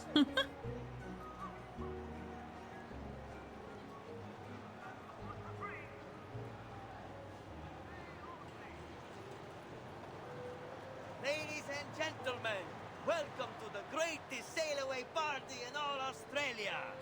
Sail away party, okay. For those of you who haven't signed up for the trip, think again. This is the ultimate sailing experience. Relaxation, food, drink, and music. Don't miss out. The Free Breeze is about to set sail. No need to worry about currency exchange, whether it's Australian dollars, sharpodontes, arcane materials, or a rare collectible. Is there a flute on that bass? It looks like a flute with some like trumpet parts. A small price to pay for an unforgettable journey with And there's like a horn off to the side. It's got a little bit of everything. fantastic crackling box.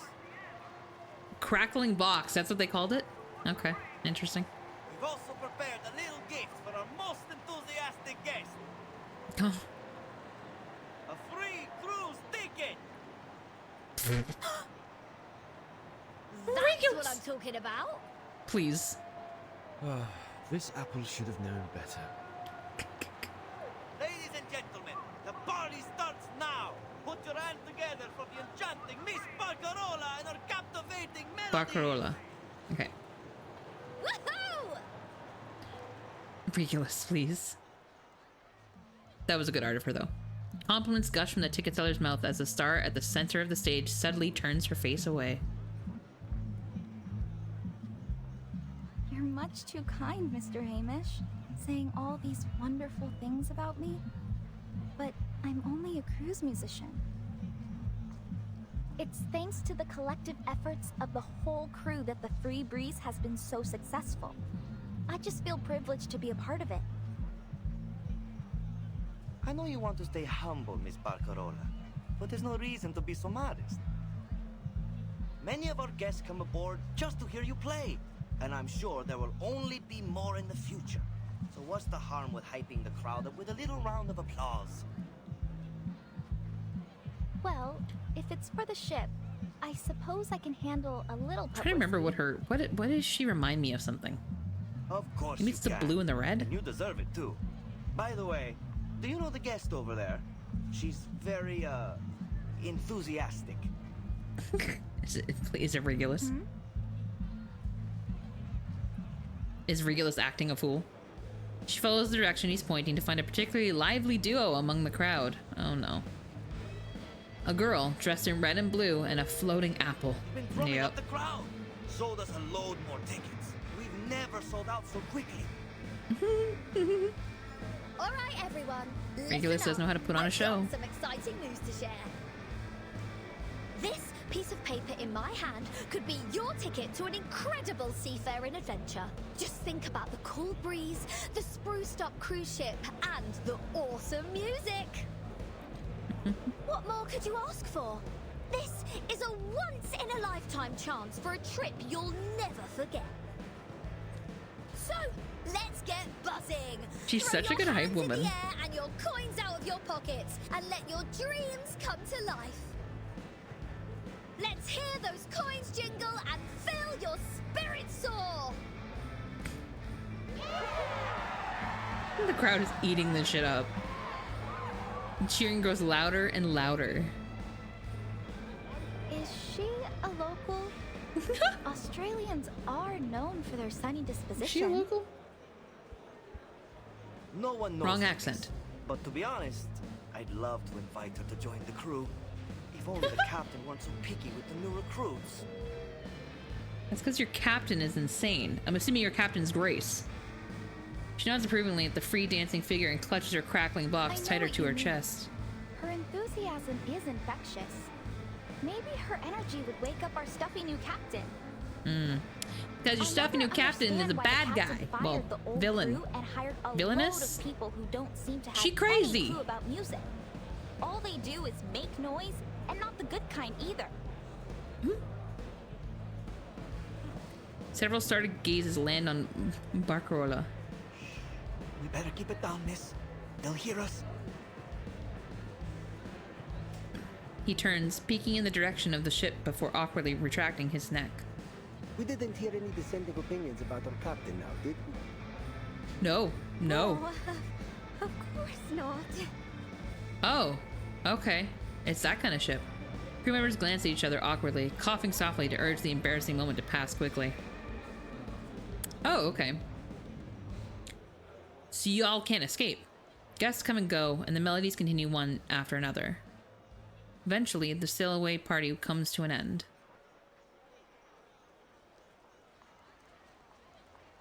Captain, if I may, perhaps it's time we made our way to La Place. Come on, Mr. Apple. The crowd's going crazy for us. Can't you see how close we are to winning that free ticket? I suppose you're right, Captain. But the crew seems to be packing up for the day. Would they count Apple as another person who needs a ticket? Sorry, excuse me. Regulus clearly intercepts the cruise team before they can make their way back on the ship. Oh, can I help you? I'm Not the afraid music. Miss Barcarola won't be signing any more albums today. What about my free ticket? Oh. Wasn't I the most enthusiastic guest tonight? Sorry, miss, but the most enthusiastic guess was really just a turn of phrase. Oh, you son of a bitch. We're nearly sold out tonight, and bookings are still coming in. I don't think we can spare a ticket for you. Come by next time, and we'll see what we can do.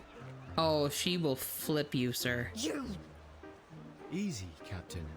They never really explained what they meant by the most enthusiastic guest. We're in no position to argue. The way she wants to rip everybody's enthusiasm back. Regulus glances around. The once bustling crowd has dwindled to just a few scattered passers-by. Clearly, there is no one present to uphold justice for her. What a bloody scam! I'm filing a complaint. Just you wait and see. I understand your frustration, miss. The ship is sailing in just a couple of days. Even if you file a complaint right at this moment, we won't hear a thing from the tourist office before we set sail. I mean, he really said, do it, you won't. Frowns and pulls the crewman aside. I feel bad for her, Mr. Hamish. And just think how this will affect our reputation. With your consent, I'd like to offer this young lady a ticket and a stay in my cabin. That's very generous of you. Pay for her. Why? You've done this Either so you have a many very times, Miss broken sense of Barcarola. guilt, I'm afraid I have to turn you down. or you see an opportunity. You know the new captain won't exactly be thrilled to have a freeloader on the ship. Oh. But She's also not quiet. Be so, like, I hope you know that. Regulus barges between the two muttering colleagues. Oh. So, how much longer do you need to think up an excuse? All right. In the view of your outstanding enthusiasm, we offer you a special gift for your help with our event. There. Thanks for your support. Pardon me. A sack of souvenirs is thrust into Regulus's arms. Dejected, she turns to leave. Barcarola pulls out a marker and cries out after her. Wait.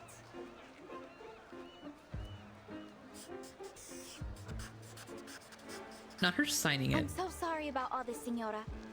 I hope this will compensate for it. Bruh. I hope we can see each other again. Preferably soon. What? Even Regulus is like, what the fuck are you talking about? This is a signed poster. What am I supposed to do with this?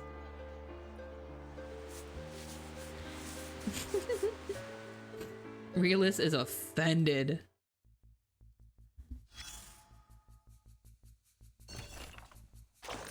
You know what though?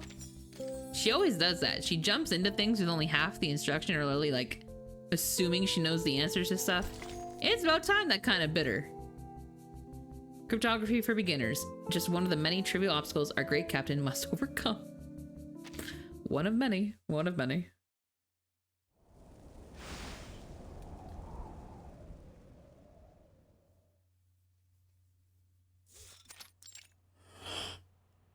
Hey. Store research group? Oh, interesting. Okay. On the boat? Sorry, the ship. Sorry. Whatever. The glass tank leans forward, the ferrofluid rippling alongside it. Oh, this is Ulrich. Pauses at the information presented before it. They gave you this flyer at the sail away party? Not just that one. There's a whole stack of them. All right, Researcher Regulus. I think I've got everything down. Let's run through it again. Researcher Regulus. And how good they are making him so darn likable. I know, right? The event of the Free Breeze, which has had a significant psychological impact on her. In order to recover from this traumatic event, she formally requests. Oh, Ulrich's amazing, but also, you're so right though, Shiny. Like, if she were any other character, if they had made her any less enthusiastic, that's such a good word for it, she'd be the most unlikable character because she'd be so fucking annoying. But because she's so ridiculous and she's so out of left field sometimes, it works. Like it is such a fine balance to make her work. I remember for a really long time, she drove me insane. It took me a bit for her to for them to really like crack her open and, you know, play with her a little bit to be like, oh, okay, I get it. I get the character now. Like it's funny. Yeah. Because I did not like her at first. I found her just insufferable. And then we, you know, got to spend time with her. I'm like, oh, okay. Okay, I get it. I get it. She's just a lot. But it's... You kind of learn what her goals are very quickly. She's very clear about her goals. A 1-year advance on her salary and 15 days of leave. The funds are to be used solely to book passage on a cruise trip, with the goal of replacing her negative experience from the pre-sale event with a more positive one. Not her selling the trauma, please. I'm telling the truth. Uh-huh. The ferrofluid remains still for a long moment. I can see that bottle of artificial tears in your hand, Regulus. Please put it away. There's no need. As if she has those. Oh, I love him. Thank you, Ulrich. I knew there was a soft spot underneath all that metal. Not so fast, Regulus. I never said I agreed to your request. No? Why? Literally, I'm a Shiny. researcher just like anybody else, aren't I? Shouldn't Laplace be looking out for my well-being? Because yes, as far as like characteristics go, she's insanely selfish. Like, she has so many flaws as a hero. It makes her more believable. She's just so ridiculous. The fact that anyone entertains this, like what is happening right now, kind of speaks to that a little bit. You know what I mean? Like, they turn into a mission. Oh, I'm sure it will. Absolutely.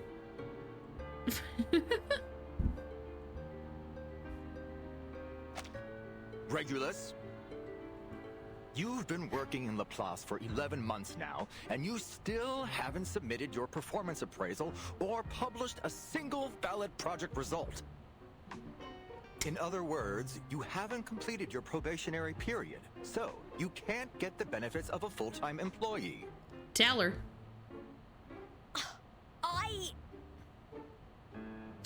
And to top it all off, you didn't even show up to register at the first Storm Research Group meeting. See what I mean? In the face of such overwhelming evidence, there is no room for rebuttal. Well, The correct answer is you're sorry. Her protestation has grown noticeably weaker. Yeah. Please no leg to stand save on. me the excuses. I like this one. There's still a chance for you to turn things around. you can take another assessment.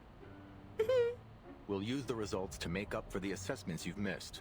It'll be crucial for your performance review and, consequently, your employee benefits. So there's gonna be a pass-fail type of situation. Oof. Bring it on. Easy there, Researcher Regulus.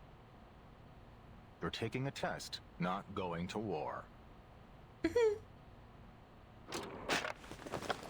Ulrich turns and reaches into a back shelf. Clearly, he's prepared for such an outcome. Could see it coming a mile away.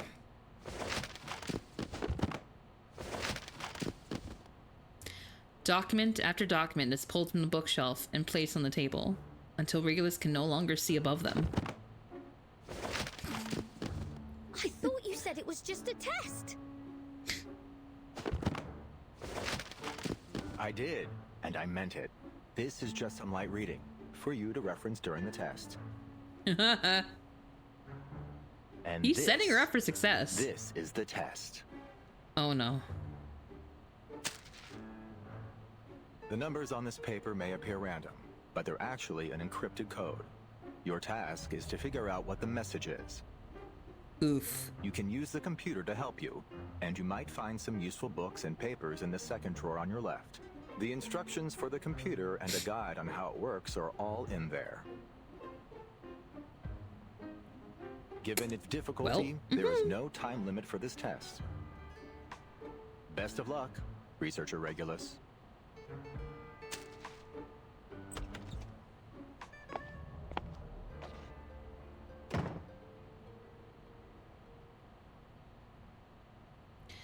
Leaving Regulus to her mathematical pain.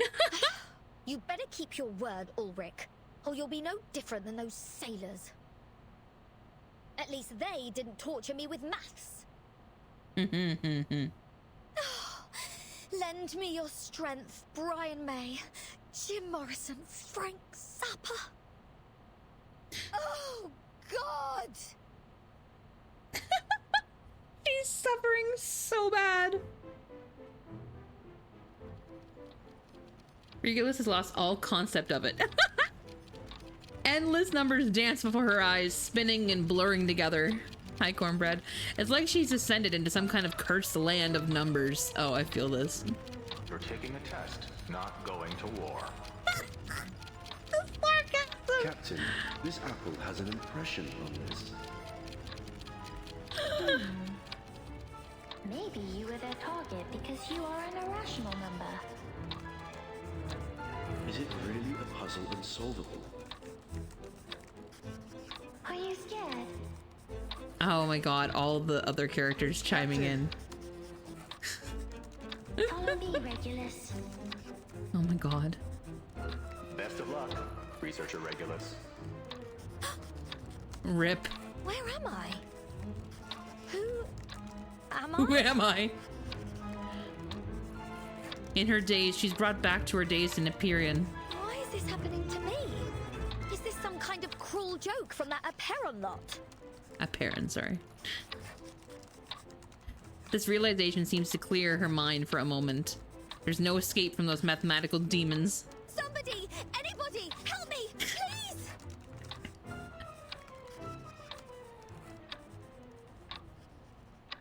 Girl is going through it. Stay calm, Regulus. Don't be fooled by that walking fish tank. Not the walking fish tank! That's fucking rude! Oh my god! This is just an itty-bitty little chest from Laplace, not the end of your life. I get it now.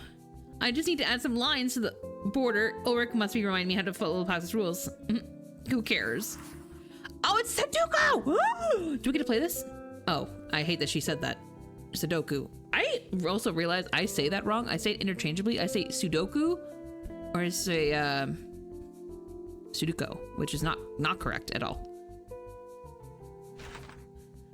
Just fill in the numbers 1 through 9. I love this game. Oh my god! Wait, can we keep this? No, I understand how to play. I understand how to play. Leave me alone.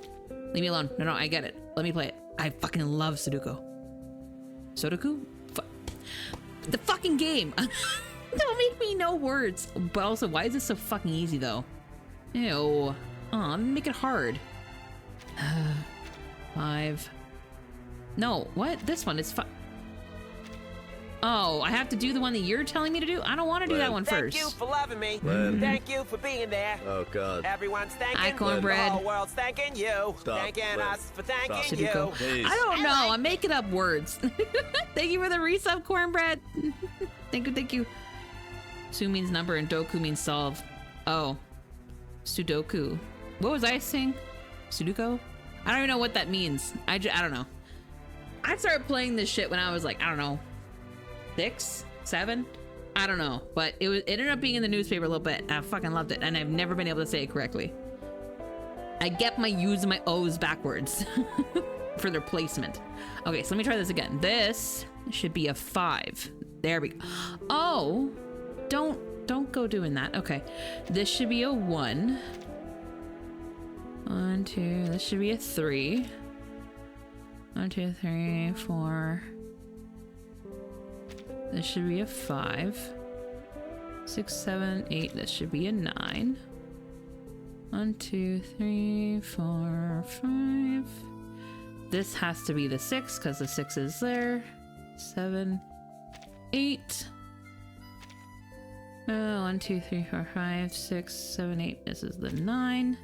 And then 1, 2, 3. This is the 4. Can I have the hard version though? I like this game. Can I? Please tell me. Is this the mini game? Do we get to have like a mini game of this? Come on, let's go. Did you, Shiny? I have an app on my phone that I play while I'm watching anime sometimes. Mathematical onslaught seems endless. That isn't even math though. That's just pattern recognition. Like, please. Glad to see you're still in high spirits, researcher Regulus. That's not even math. You don't need to add anything. You just need to count to 9. I gave you encrypted code, not a Sudoku puzzle. What do you mean? Not a Sudoku puzzle. Looks as though she's just been struck by lightning. I mean, you got to give her points for creativity. Get yourself together. I would have looked at that and also thought it would look like a Sudoku. Past, researcher Regulus. You've had plenty of time to brush up on your math.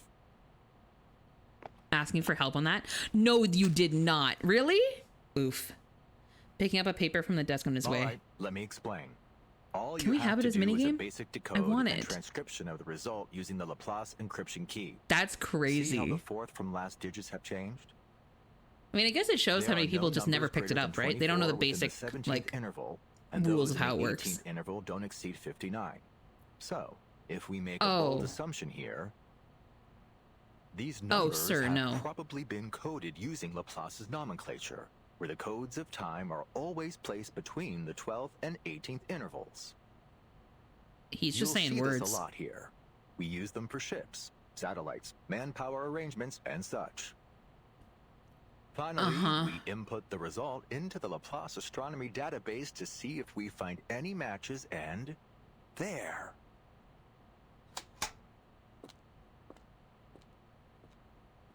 A set of photos taken from space. Huh? Are you telling me I spent the whole day doing this just to find a few photos? These aren't just any photos, researcher Regulus. Take a closer look. The first picture was taken on December 2nd, 1995, the day the Solar and Heliospheric Observatory was launched. Was this, is this leading up to the storm? Or it continues to deliver a flurry of information? The second picture was taken on June 25th, 1997, during a period of sunspot activity. Is this the birth of the storm? The third one is from November 21st, 1998. Yep. It's an image of the first satellite ever deployed from a space station. Or leading up to... And the fourth is from December the 28th, 1999. 1999, bingo. Is that a rugby game? Yes. Looks like it was the last one held in that stadium in Melbourne. The place is just a commercial district now. Porn lore here, yeah. Bingo. Her eyes wander over the next photos, then she freezes. Wait, this isn't right. If you're suggesting what I think you are, then these next photos are... Her eyes widen. That's right. From the 5th photo onward, we can't pinpoint their exact time or location. but it seems they involve Halley's Comet, 136199 Eris and the Kuiper Belt, the Uluru Games, and a rock festival. Ooh. And there are more. Take a look at these timestamps. February 9th, 2001. October 21st, 2003. November. Oh, that's so weird. That's so weird. Let me tell you why this is weird. Not the actual date themselves, because the years are incorrect, but February 9th, my birthday is February 19th. My mom's birthday is October 21st. My sister's is in November. It's so fucking weird. Like, what? This part made no sense to me. I'm about to find out. And the last one's from April the 16th, 2007.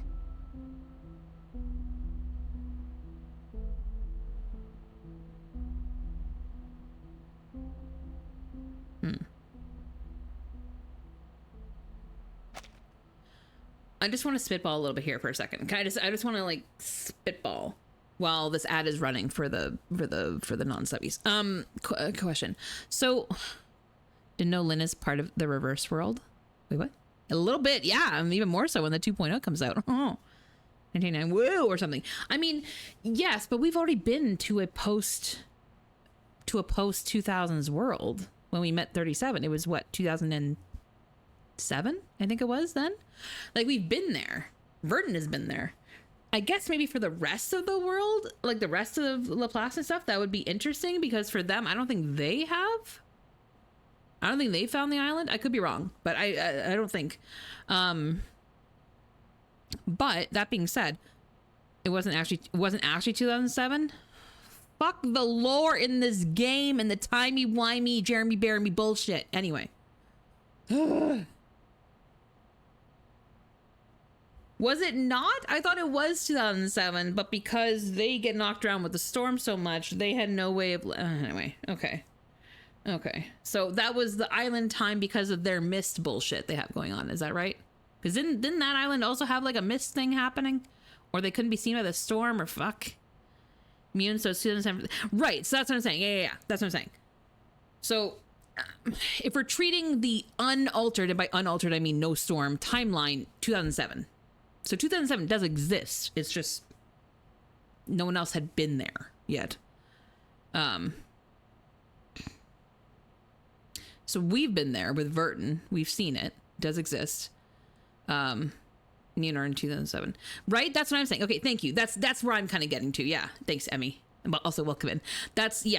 Sorry, how my brain is computing this is like the unaltered timeline. We would be in 2007, 2008 maybe. The HQ is in that. Okay, so that's the part I wasn't sure. I wasn't sure if the HQ was also affected. I could not remember. Okay, interesting. Okay, well then why wouldn't they have those photos then? I'm just baffled now. Okay. I'm still a little murky on the whole like mechanics of the storm and how that works, because like I'm glad the whole thing I said last time about like before Verdun got to that point where I was like, I don't think the storm like kills people. I think it just shuffles them around. Like I think it moves them within the timeline. And then when she got to that point, I'm like, I knew it. And so I think mechanically speaking, I'm just kind of confused by the storm now at this point, because it's like, so we have the timeline that exists. And this also might just be my very loose grasp on the whole like time travel as a concept. Isn't that important when all the rest of the world shifts in time? Well, that's what I mean. Yeah, that's what I'm wondering. Because I find it, wouldn't it be important then? Like, so thanks, Janet. I would consider that important though. When the rest of the world shifts in time. I mean, and I think maybe that's kind of the fucked up timey-wimey bullshit of it. It's like different parts of the world are all at different times. Kind of? No, that doesn't make sense. When it's because it's hard to explain that while looking through the lens of a game where we ourselves are viewing things like as a viewer, as a player at different times. And so it's like, how do we conceptualize this? I want like a piece of paper. I want to draw this. You know what I mean? To be like, okay, if this is how it makes sense. Where's paint? Hold on, let me get paint out. Fuck this. We're gonna do it the old. We'll do it the pirate software way. We'll do it the pirate software way. Eh. Oh, that needs to be bigger. That needs to be so much bigger. Ooh. Yeah, please don't give me any spoilers. Please and thank you.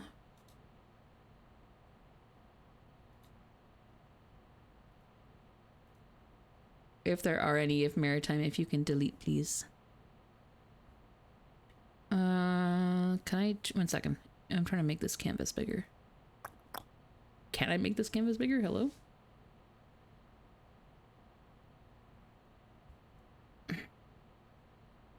Oh, I can. There we go. Okay, let's do that. Which one? Whichever one that... I think Shiny knows. Shiny, can you let me know if any of them are a spoiler? Because I'm about to read chat when I go to do this. So that's why I just want to make sure I don't read it by accident.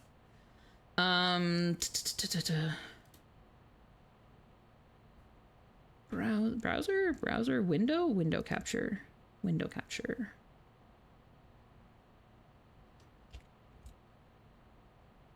Paint. There we go. Okay.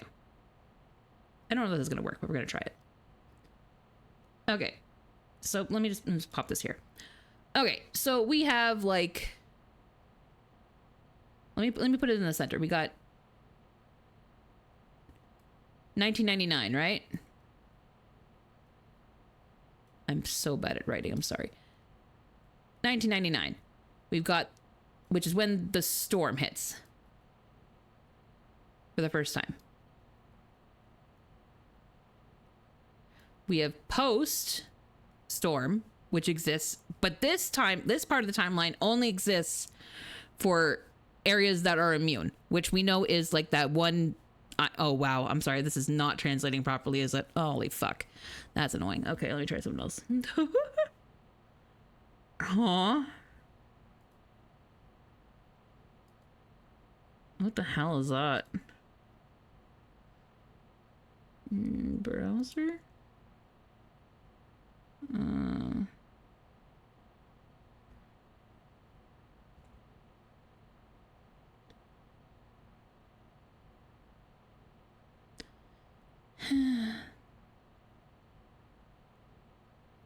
Do I really need to input it as a game?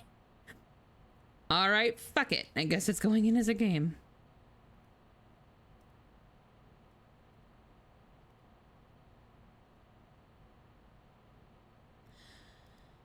Okay, I can't get it without showing my whole screen, so fuck it. Okay.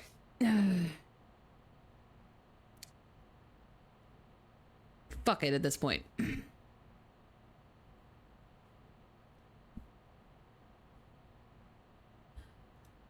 Sharia. Redeem chat roulette. Oh, God.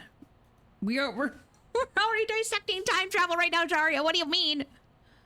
What do you most wish your parents would allow you to do? Allow me to do? Allow me to do? I don't think there's really much that my parents wouldn't allow me to do. Allow me to do. I'm gonna be honest, my parents wouldn't really have, I don't think there's anything they wouldn't allow me to do. They're like, they're like, you're 30, you make your own fucking decisions at this point. We don't give a shit. Like, yeah, I was gonna say, like, I'm pretty sure I can do whatever I want. What do you wish your parents would allow you to do? Allow me to do?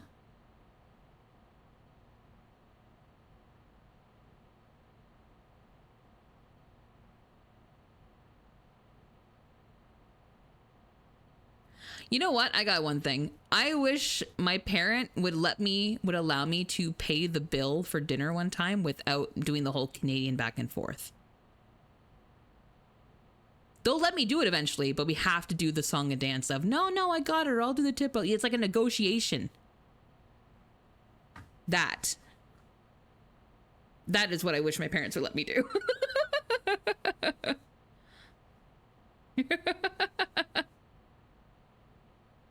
That's a good question.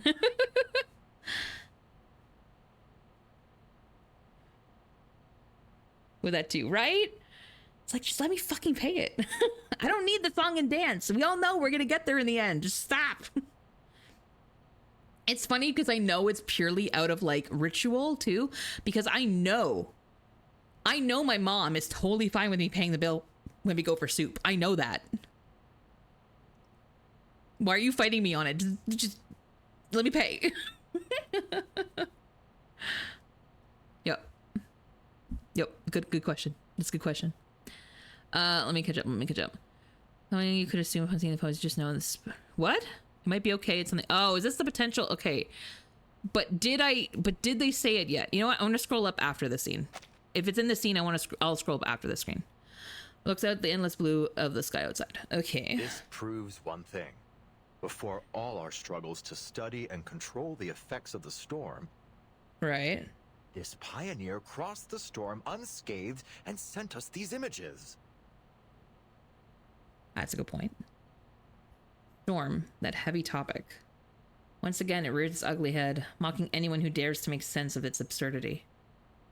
It is absurd. Thankfully, there will always be someone who doesn't bend to its desires. Why are you telling me all this? Did everyone else's assessments turn into some kind of top secret briefing? Regulus. All I wanted was an advance on my salary. Ma'am. The ferrofluid gives a stifled pang.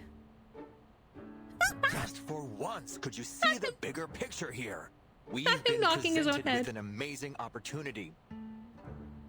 And all you can think about is your salary?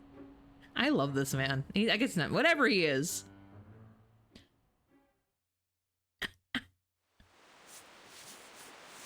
He's like, focus. He's like grabbing her head on both sides. Focus. Okay, let me scroll up now because now I don't even possibly understand what could have been a spoiler. Okay. The important here is that there is a satellite that continues to take photos after multiple storms happen. So it is immune. That makes you wonder if the space is affected by the storm. Okay, yeah, so that makes me assume that no. That makes me think that it's an... But then again, okay, hear me out. I didn't think space was affected by it anyway, because it's a storm. A storm is constrained to the atmosphere, is it not? I didn't think the storm was in space anyway. Did anyone think it was? Maybe that was my assumption, and maybe it was a poor assumption. But I certainly didn't think the storm was affecting any other planets or anything. Now, okay, but hold on, wait, because this brings in other questions though that I haven't really considered. So if that's the case,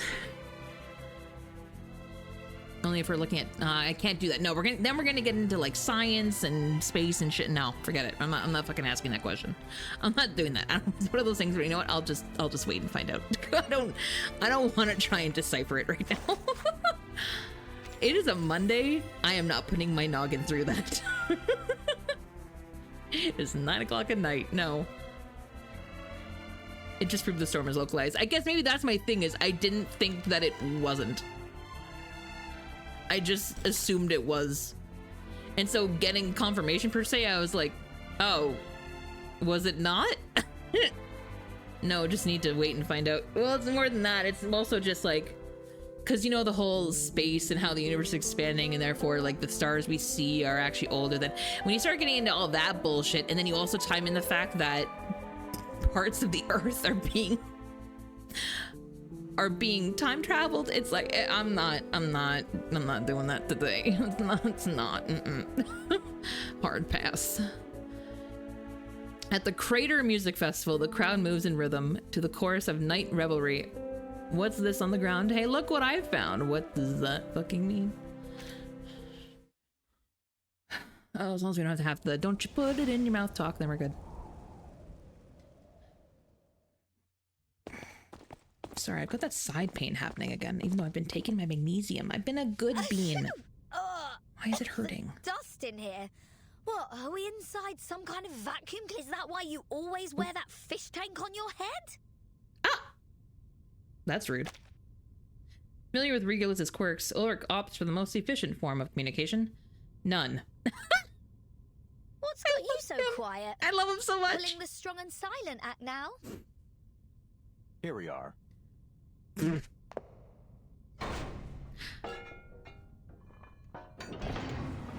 I'm not been good anything. That's fair. Laplace launch site Cronula? That's not a word. The site has been utterly neglected. Dust and debris litter every corner of it. Here, as in... The Laplace launch site in Sydney. We've collaborated with the Foundation and the Space Agency for various projects here. Thanks for the heads up. I almost thought we just barged into some rock star's house. What? How do you fit? Okay, sure. Sure. Oof. Sure. It will actually take another 2 years before this place becomes an official launch site. Oh. Oh, yeah, right. We're basically living in the past. I visited various launch sites to verify the photos. Guiana Space Center, Placid's Cosmodrome. Then, I found this place. Most of its archives were lost in the storm, but a small portion of the early records survived. Being sarcastic. I don't know if she The was. rest of the files I compiled. Considering her time that she is from, I could see the comparisons, but as he roamed just with the file. Oh, why did I like him? Tremors in his tank. So, does this mean we can all go home now? I have a question. And don't take it for what it's not. Is Ulrich playable? Is he gonna be playable? Can I pull for Ulrich? Please say yes. Can't tell you that. That's literally the one thing I am asking someone to tell me. What do you mean? Tell me that. Not yet, unluckily. You're the same person, I swear. Glitter. For those who don't know, Glitter and I first bonded over our love for Astarion because that's a white-haired, red-eyed hottie. And then the frogs, and then this, and then like, why they got him making Matt's voice so good. He's also really funny. Glitter, I was not on board until they did one shot of him, and I realized that his top is almost like a compression thing going on, and I was like, oh, that's not fair. That's messed up. And then he can handle Regulus too. Oh, sign me up. Anyway, rip me if he becomes pullable. Yeah, I'm in trouble. Yeah. Oh, otherwise he's going to join the void of characters who I did love and didn't get to pull for 210. So, yeah, that's fine. Story of my life. Oh, also, Cornbread, before I forget, because it is the last day of the month, what sticker would you like for the sticker subby book, buddy? Because it is the last day for March's subby book. It's also the last day for the discounted gift subs, just an FYI for anybody. Animals or Pokemons? I got a lot of animals still. Surprise me? Bet it's a gotcha anyway, so let's see.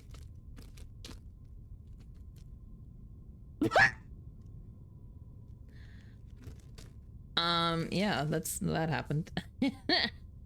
So, funny story. BL's gonna love this one. It's an ice cream cone, but instead of the ice cream, it's just a fat rat sitting in the cone looking very pleased with himself. I can only assume he ate the ice cream that he is currently sitting in the cone of. It's a good sticker, it's cute.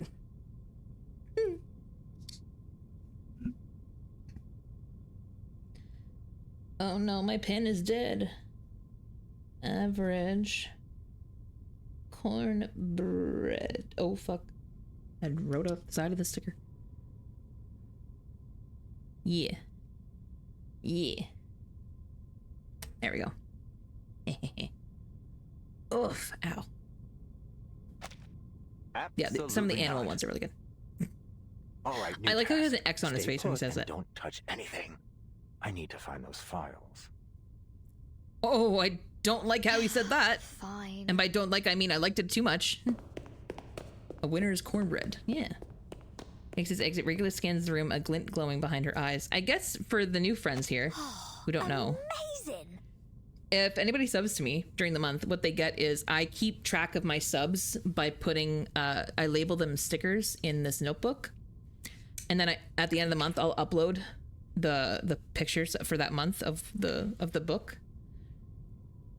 I wanted a cute way for me to track like who supports me, but then also some of these stickers are fucking hilarious.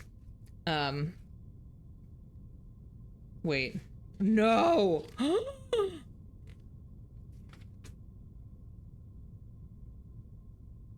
Did I not do February? Did I not do February? I've never missed a month. What do you mean?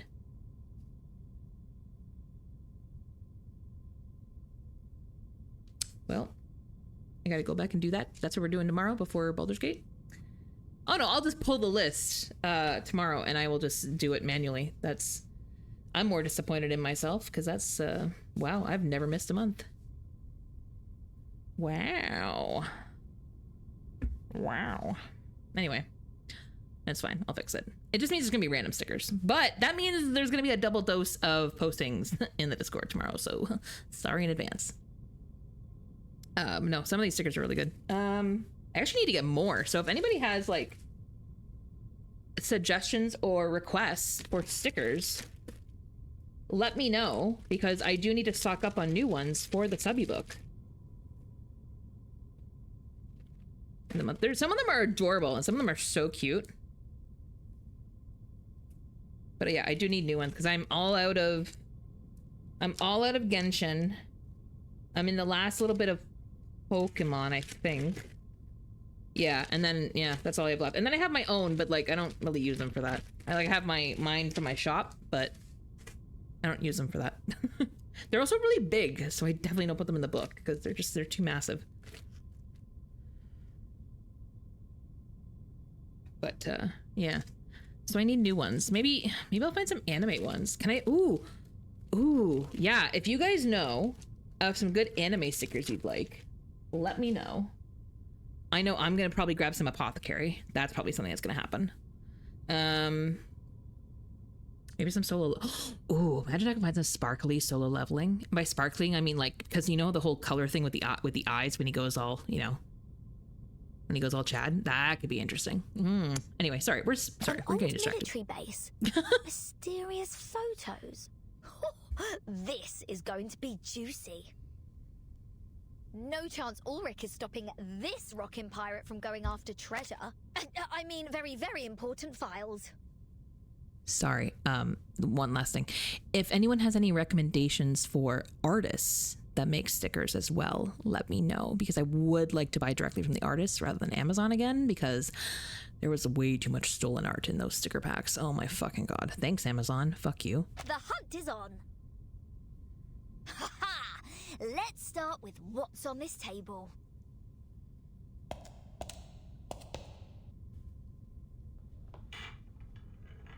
The clinking and clattering rummaging files in there. Wow, I can't read. Phil's here. Oh my god. We never get to hear Regulus sing. Forgot. Can't go treasure hunting without some music to rock out to. Woohoo!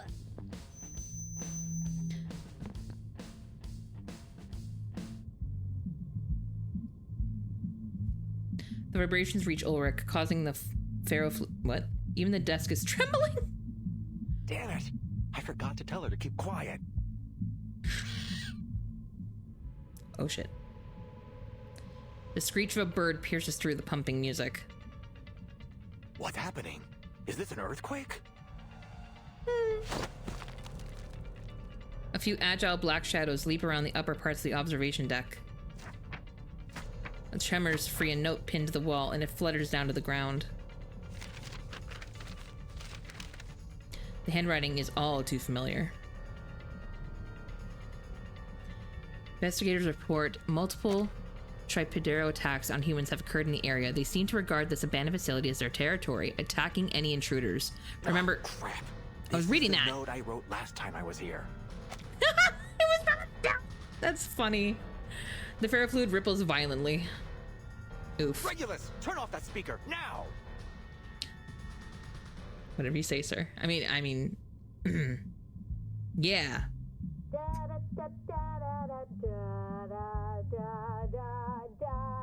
Ma'am, please.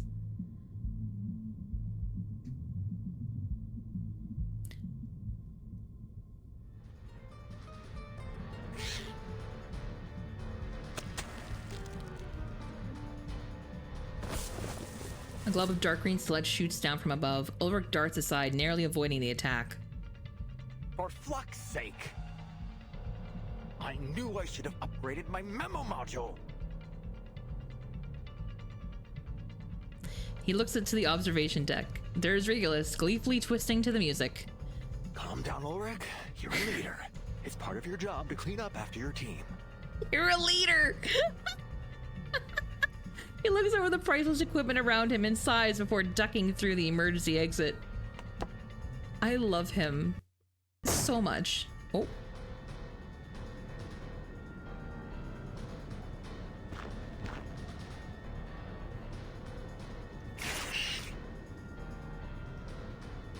The Tripoderos follow in hot pursuit.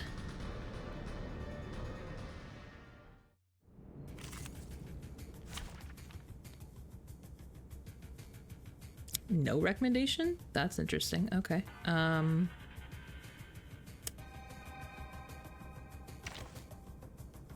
Just gonna throw... Sure. Oh, were you looking for me? We're just gonna try it. I mean, I'll look at this. I'm sorry, hold on. I'm gonna slow my model. Look at this Tripodero. Look at that thing. It looks amazing. Are they starting to include some of these mutants in the enemy packs? Because I swear to God, they're really pretty. I wonder if those are the color variants we can get in the wilderness. They're really pretty.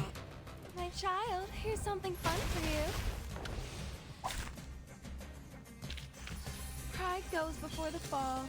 I've been there. You better take it. You better take it.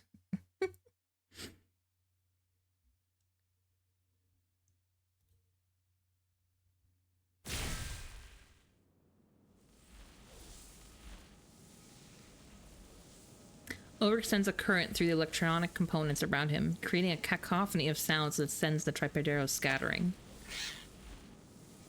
I'm proud of myself for getting through that sentence. Flux! Finally it's over.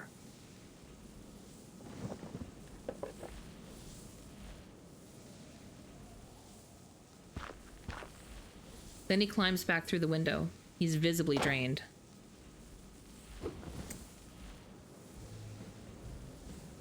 Relax, don't overheat. You'll have to get used to this if you want to be a good leader. He's like self-coaching himself. Regulus bounces lightly into the room. Ulrich! Oh boy. Look what I found! He waves her treasure, a hefty stack of documents signed in bold by Ulrich himself. Where's my round of applause? Oh boy. If you're even half a leader, you'll fight your hardest to get a decent salary for such an outstanding employee as myself. She shoots him a triumphant wink. Sure. Sure. Just one more thing. Can he drink? Because I feel like he's gonna take up drinking.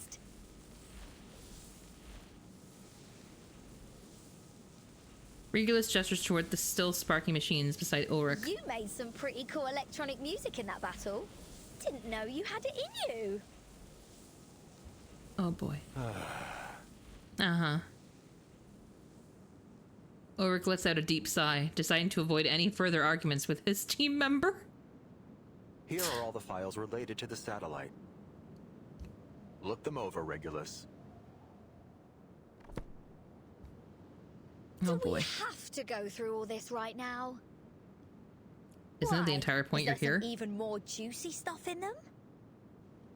For you, it might be. Oh. The satellite actually carries interesting. a variety of arcane items. Space seeds, dragon tree resin compasses, obsidian sorry? crystals, WFPCs, astronomical spectrometers. Even its power source is an arcane record player. Oh, that is interesting. We've made a list of everything that was on it so we can test them against the artificial storm. The satellite is an archive of the wisdom of the entire human race. It Holy somehow shit. survived multiple storms. What are you gonna do with it?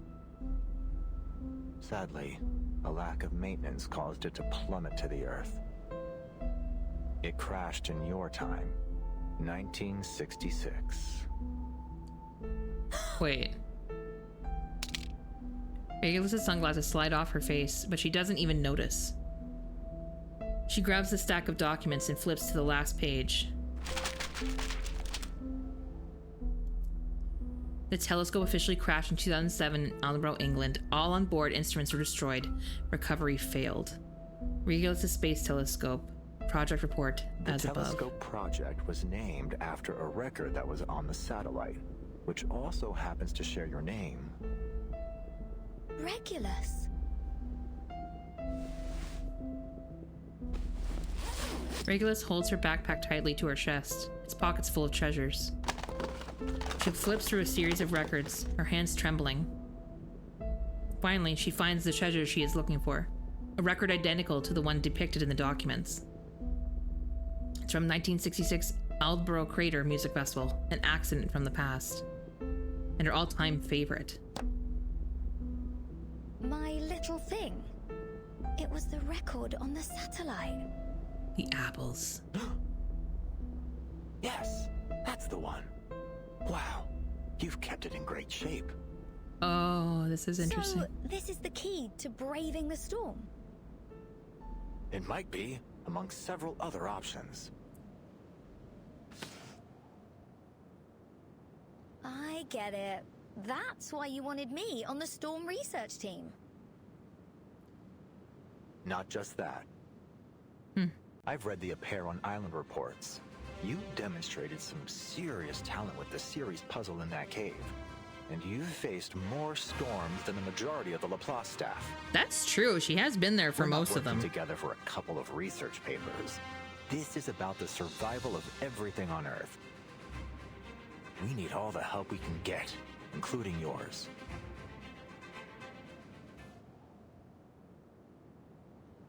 The recruit music, I know, right? Follows such an uncharacteristic silence. In fact, the class even held The a music meeting starting with the over. Foundation to discuss borrowing your record. The Foundation suggested we apply for an item transfer order under the Artificial Storm Project and let the Timekeeper take over the matter. Some of my colleagues told me that, according to LSCC regulations, lending assets to the center is mandatory for all staff. Oh. The frequency of the ferrofluid's vibrations is chaotic, like some kind of unsolvable cipher. But... Oh. All right. Let me be honest with you. I'm not comfortable with taking your record by force. I was gonna It's say, yours you're just after gonna all. take her stuff. It's your choice what you do with it. So, here I am. Not as your leader, but as myself. Hoping we can find a solution that Not works the for music both keep of us. having to start over. Has anyone ever told you that you're terrible at negotiations? Ah, damn it. I knew it wouldn't be easy.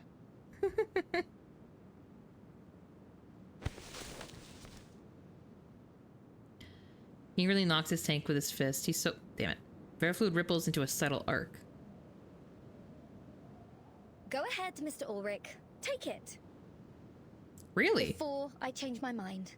Wow, okay. Regulus's expression has never been so serious. You're willingly giving it over to the Artificial Storm Project? I am also surprised, sir. His carefully prepared arguments vanish in a moment. The music has changed to this, and I don't know how to feel. Even greater than rock music? Absolutely.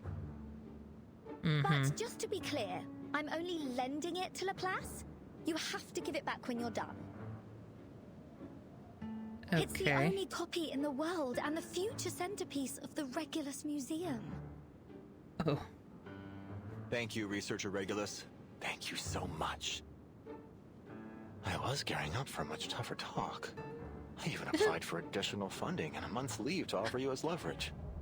Well, I suppose I won't have to use it after all. Shut up. Ulrich. Regulus freezes. Oof. What? Why would you say that out loud, Ulrich? My guy. He really is bad at negotiations. Jesus Christ. Oh, the suitcase is in its usual harmony. It's so cool. We don't normally get scenes in here. This is cool. Documents go about their business, each busying themselves in their own little worlds. Timekeeper! Sonetto, what's the rush? I just wanted to remind you that our vacation in Australia is over. If you need any help packing, please let me know.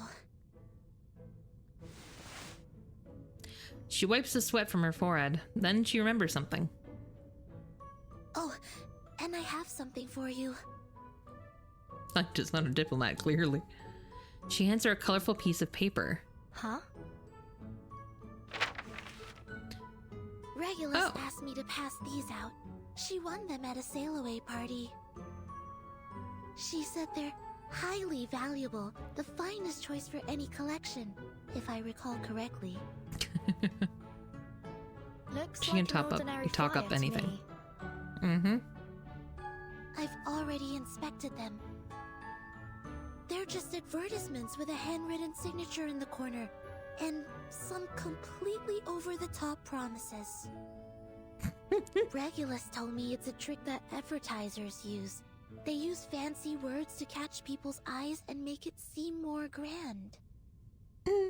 Phrases like, an opulent odyssey upon the boundless sea, tour the illustrious Pacific coast, a veritable feast of harmonic reverie, rare and fortuitous seasonal discount, and facilities unimaginable in their splendor. What's this on the back? Nor happiness, nor harmony, nor fame. Nor pride, nor strength, nor skill in arms or arts.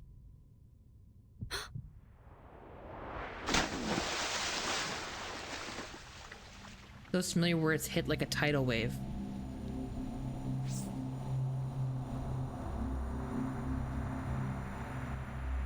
Oh, shit.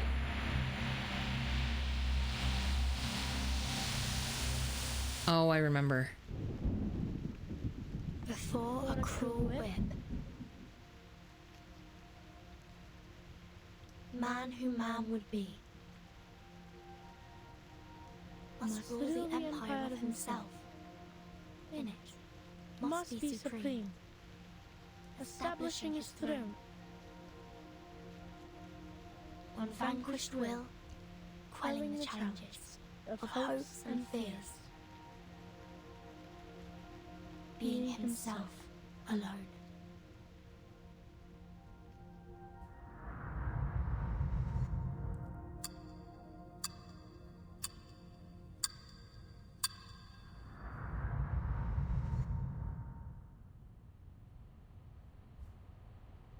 She recoils in shock. Flyer falls to the ground. Is everything alright, Timekeeper? This is a poem she once knew intimately. One that had been held by countless young hands and flowed gently through the equally young voices. In the tree hollow, in the square, in the outdoors. Sonetto, change of plan. We need to contact the Foundation, now. Ooh, shit's about to go down! Ooh! Damn. Oh.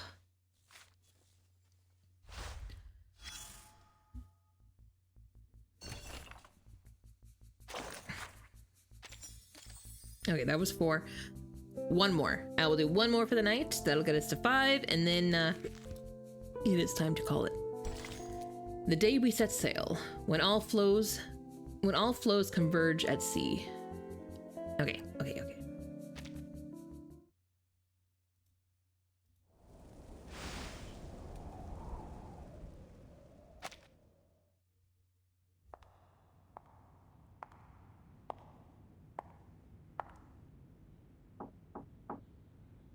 Good afternoon, Mr. President.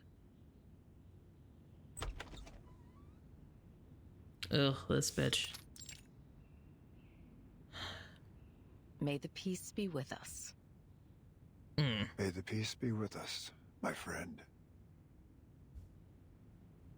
Constantine gives a slight nod as she peers into the shadows. Xeno has been restored to its usual state. Aside from Igor's ardent supporters, the rest of the Xeno soldiers and officers were unaware of his betrayal. Just as we expected. Admiral Igor's funeral has been held as planned, one that befits his rank and status. All relevant personnel remained in South America for the ceremony, as per Xeno's funeral regulations. We're in the process of selecting a new admiral. I'll provide you with a candidate list shortly.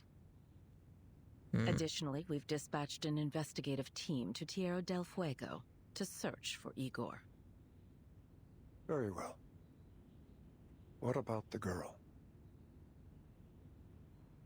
She pauses. The girl? Are you referring to Lopera? Her emotions have stabilized, so we've decided to leave her in South America for the moment. Of course, she'll be put through the necessary investigations as circumstances dictate. God, I hate this woman. Eye on her. Oh, and that little singing bird? Constantine takes a step closer, lowering her voice. Xeno is quite upset about our decision regarding Miss Kimberly. They're insisting she undergoes a more thorough investigation. I feared that if we gave too much pushback, they would take a more extreme stance in response. So I agreed. Only because we have a few new reverse friends here, I do want to have this discussion again, and I'm so sorry. So, at one point I dissected this, and I'm like, Constantine's design is really interesting, and I don't know if it alludes to anything, but it just seems very purposeful. Because this neck, that's just an exaggerated jester collar. And then pair that with the Harlequin diamonds. I don't know. I'm getting it's giving jester big time. And I'm like, what does that mean? Because that's so purposeful. Like, there's a reason that is the focal point of her look, you know?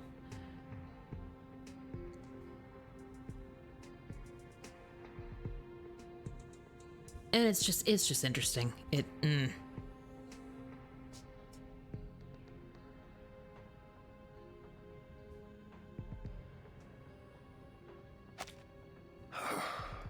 Those soldiers never budge. Of course, Xeno agreed that the investigation would be done under the supervision of the Foundation. If nothing else comes up, she will be put into the Timekeeper's team and granted the same rights as the other members. Good. Don't keep Verton waiting too long. The Xeno piece has landed safely. Constantine gives an internal sigh of relief. There's more. Madam Z has received word from the Timekeeper. The Timekeeper suspects Manus Vindicte is active again in Sydney Harbor. They're likely on board a cruise ship named Free Breeze. I love how Verton has figured that out already. Why our field investigators have been having difficulties with their tasks. Manus has covered their tracks carefully this time. Where's the cruise bound for? That's still unclear, sir. I will have to say though, Abby, her eyelashes freak me the fuck out. They're so bushy, And like we've had a few shots that are like real up close to her face, like extreme close-ups, and they are thick. And I'm just like, how are you seeing out of those? Like her entire eyelid is eyelash. It's crazy. An interesting development. Like it's just a design thing, but good lord. Constantine's tone carries an imperceptible trace of pride. Excellent progress. That's good.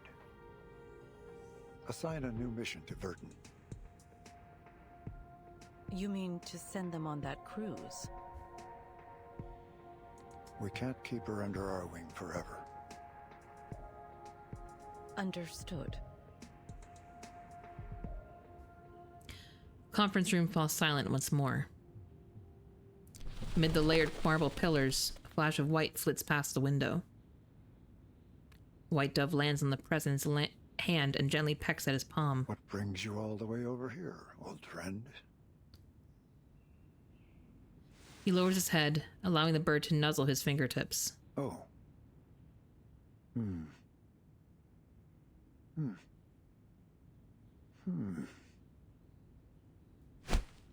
I know this is not... He a crazy old pigeon man. The white dove takes wing, flitting away once more. So, Laplace has requested the Foundation's assistance with the Artificial Storm Project? Yes. Ulrich is overseeing the project and has requested as much asymmetrical nuclide R as we can spare. He's also requested our help in determining the most suitable location for the experiment. I have several in mind that should meet his needs. Constantine involuntarily pauses for a moment. The location closest to Laplace's Australian branch is on the sea. Right where the Freebreeze cruise ship happens to be. Interesting little quinky dink there, isn't it? You're going. However, I do have concerns about how this might disrupt our current plans against Manus Vindictae. Regardless, Laplace will have our full support for the Artificial Storm Project. Unexpected determination. But Moth's status still remains unclear. If we proceed too hastily, we might jeopardize the situation. Her fleeting hesitation catches the president's attention.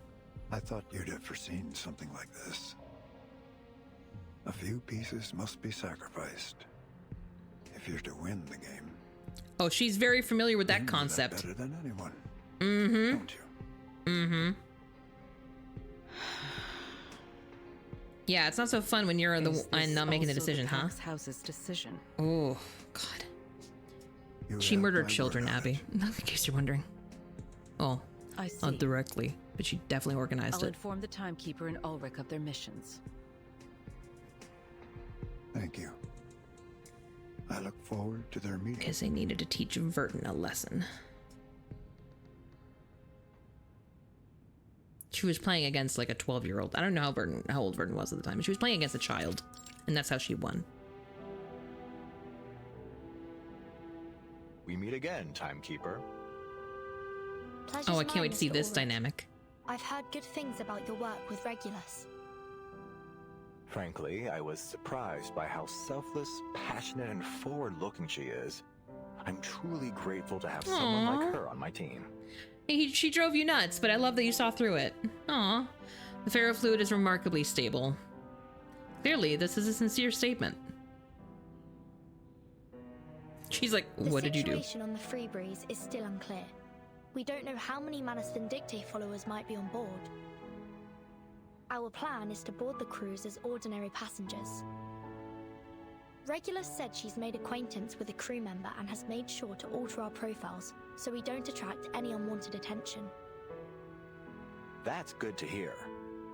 So Regulus didn't use her money for her own amusement after all. I love how after that last story, though, that they're willing to put Verdun back on a ship. Turns to the task at hand. We should stagger our boarding times. Or it would be super suspicious. Yeah. Good idea. Let's stay in touch. See you on board. Ulrich gives her a reassuring pat on the shoulder. Mr. Ulrich, He's gonna be my favorite. we're more than happy to assist with your mission. He's gonna be my favorite in this patch. I already can tell. No. Please don't trouble yourself. Sorry, don't get me wrong. I'd appreciate your help were the circumstances different. But the experiment is still confidential. Please don't mention it to anyone. I'd like to avoid any unnecessary risks or interference. On the cruise ship, we are but strangers. I see. Don't you worry. I have a little disguise for myself too. I'm so curious. How are you going to disguise yourself, sir? Derogatory as it is, Regulus is not 100% wrong when she does call you a fish tank. How are you disguising yourself? Anyway, that's a later problem to find out. Oh, we're not doing this. No. Bye. Get me out. Complete. Ugh. I'm sure this is important at some point. I'm sure. No. Hard pass. Okay. Okay. That is where I think I'm going to pause for the night, because, yeah. They're long. The fact that this is 24, I mean, to be fair, some of this is fighting, but still, oy, some of these stories are long.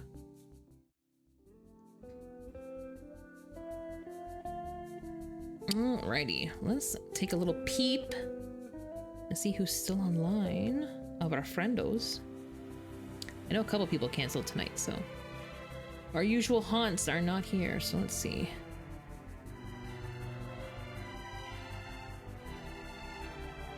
I got your merch. Did you? How is it? Is the quality good? I haven't gone to Tumblr yet myself. Is the print okay? Does it seem solid? No like damage to it or anything? Does it look, yeah?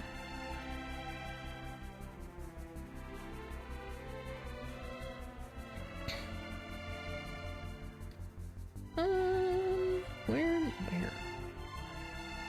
Ow.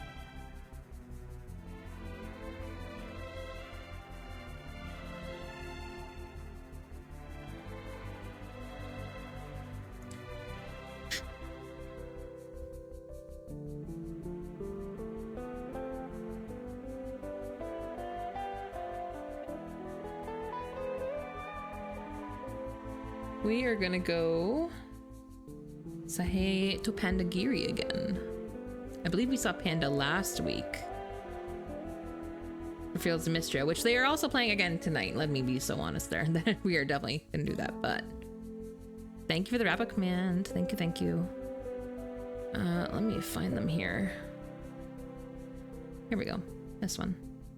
Oh, wait, no. We tried to raid and we couldn't. I don't think we can. Hold on, wait. Oh, we can. Okay, beautiful. There we go. We're going to be able to this time. So we're going to raid Panda. And then as for me, I'll be back tomorrow at 7 p.m. to play our Dark Urge Baldur's Gate run. Yeah, it's gonna be interesting. We are not holding back. Thank you for streaming. Thank you for coming. I appreciate it. It came in great condition. Perfect. Good. I'm so glad. I hope it actually works to retain like heat and stuff too. Good. Exciting. Well, thank you guys again for joining me. I appreciate it. I'm going to nod off for the night. I'm probably going to catch My Happy Marriage before bed, so that's gonna be nice. But go say hi to Panda. They are playing Fields of Mystria, which, oh, their farm is so much more better, like way better set up than mine. Same idea where it's all on the extra side, but no, it looks like way more organized. Make sure to go say hi. I do have the first matches there for followers, second for subbies. We do also have the Discord link if you'd like to join us offline. You are probably going to see a bit more Love and Deep Space and maybe some other gameplay that doesn't make it to stream because nobody has that much time. But I might be hanging out in there more often to just hang out, just to vibe and to share what I'm playing. So thank you guys again for coming. I appreciate it. I'll see you guys tomorrow. Have a good day and night. Bye.